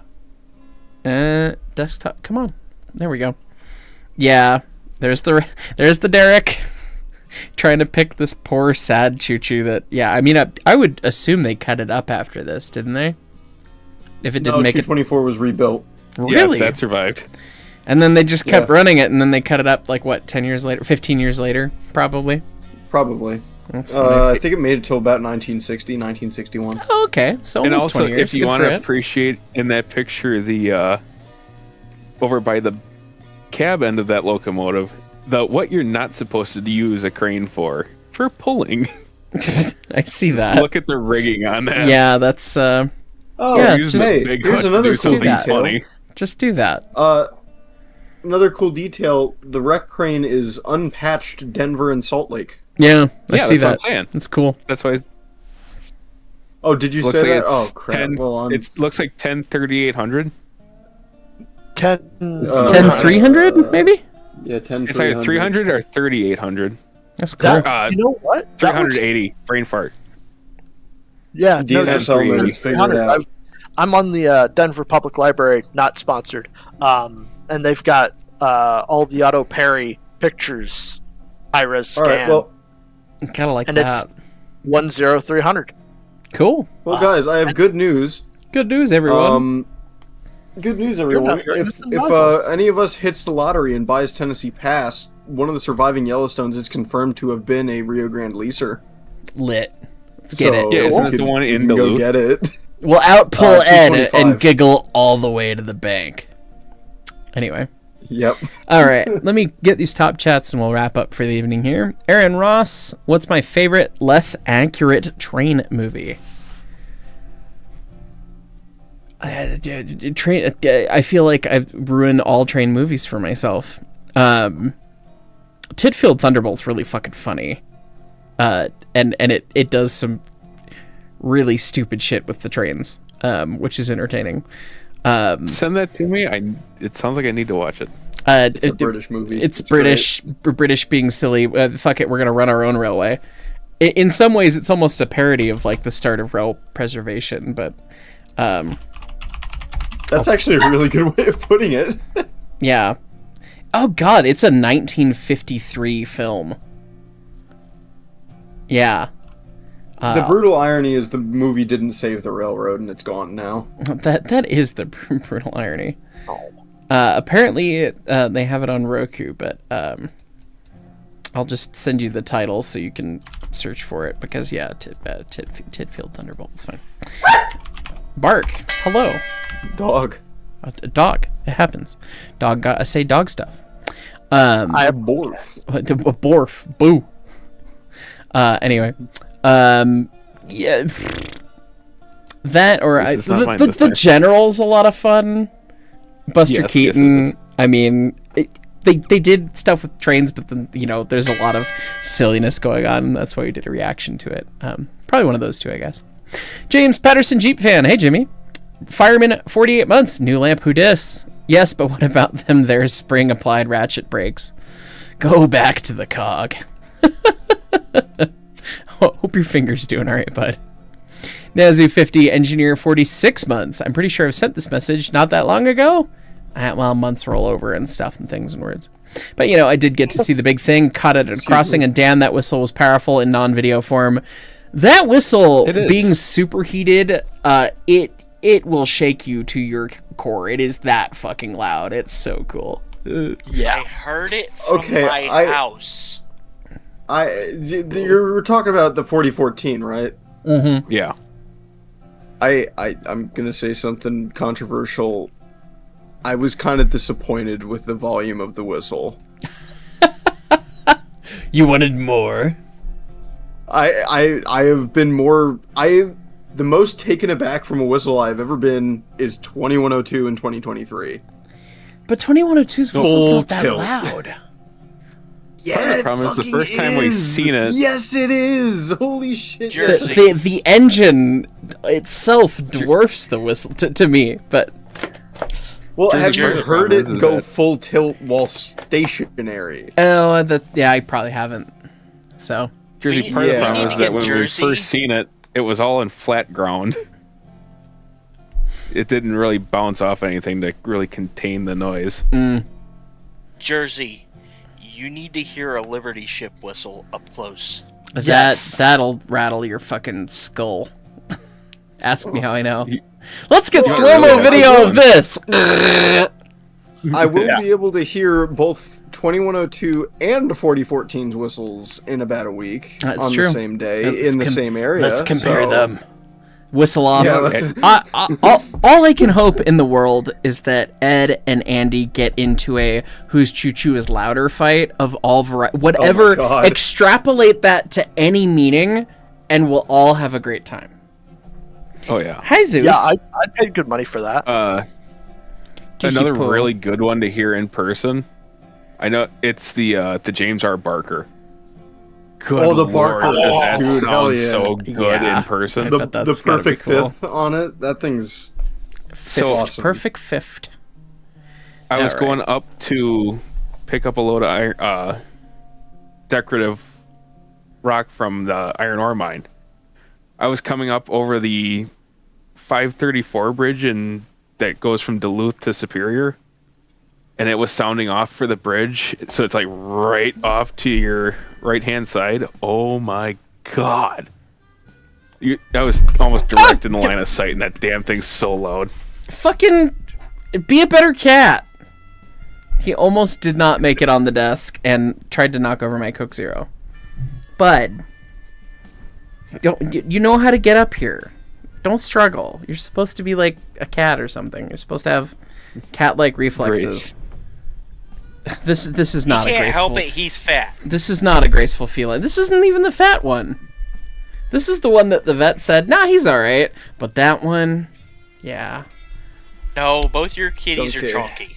The vet was okay with Zeus. Hades, they would like to see lose some weight. But anyway, it's fine. My cat has the grace of a brick through a fucking glass pane window. Beautiful. Okay, let's see. Master Chief, 7 months. Ding, fucking, ding, fucking, ding. Sorry, I had to. That was obviously during the Bella conversation. Yes, I died laughing at that. That was so fucking funny. We're recording Railroader tomorrow in approximately 13 hours. So, it's fine. We need to wrap up stream kind of soon here. But anyway, Matt the Outcast Mark, I want to say thanks for the things you do, and your videos have really helped me through some hard times. Sorry if I've been a legit menace. You just like trolling them out. Love your stuff, Birdman. You're so good, dude. I understand. You know, it's always fun to do that. It's challenging to, have trust in people sending you things live, and it's like, ooh, it's live. Like, what if someone sends some shit that would get me banned off YouTube, man? That's why it's a challenge to be like, ooh, I'm gonna look at everything live on stream. You know, it's hard to kind of vet stuff like that. Obviously, I mean, you did get me. It was funny. You were not being a legit menace. It was entertaining. I would prefer if it doesn't happen, but you know, that's just kind of the way it be. But I appreciate you, and I'm glad that the content helps you out. It's James funny once, don't make it a thing. Yes. James Edwards, restore Tennessee Pass, run it on the main line. Exactly. Restore the main line and run it on the steam locomotive? whatever.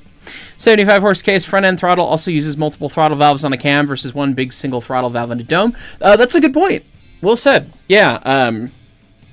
It varies, depending on design and exact size and all that stuff. But you get a little bit more fine control with multiple valves versus the one big one. But yeah, exactly. And then your lapping when it comes maintenance time is less of a pain in the fucking ass because you're lapping a bunch of small seats rather than one giant seat that could have wear problems and all that sort of stuff. Yeah. Just to add on to that, I know that I want to say the smallest multiple valve front end throttle was like 4 valves and a pilot. I want to say the big boy has the biggest size, which is 7 different valves. 7 valves. All with different timings. Yeah. And a pilot. It's cool.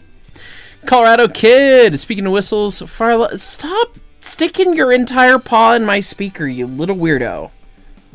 He does that. The air intakes on the bottom of my speaker, he just like slurps up to his elbow in randomly. He's just like, what's in there? Smooth brain. I will rip out your wires. He's doing it again! No, Zeus! No, Zeus! What? No! What are you doing?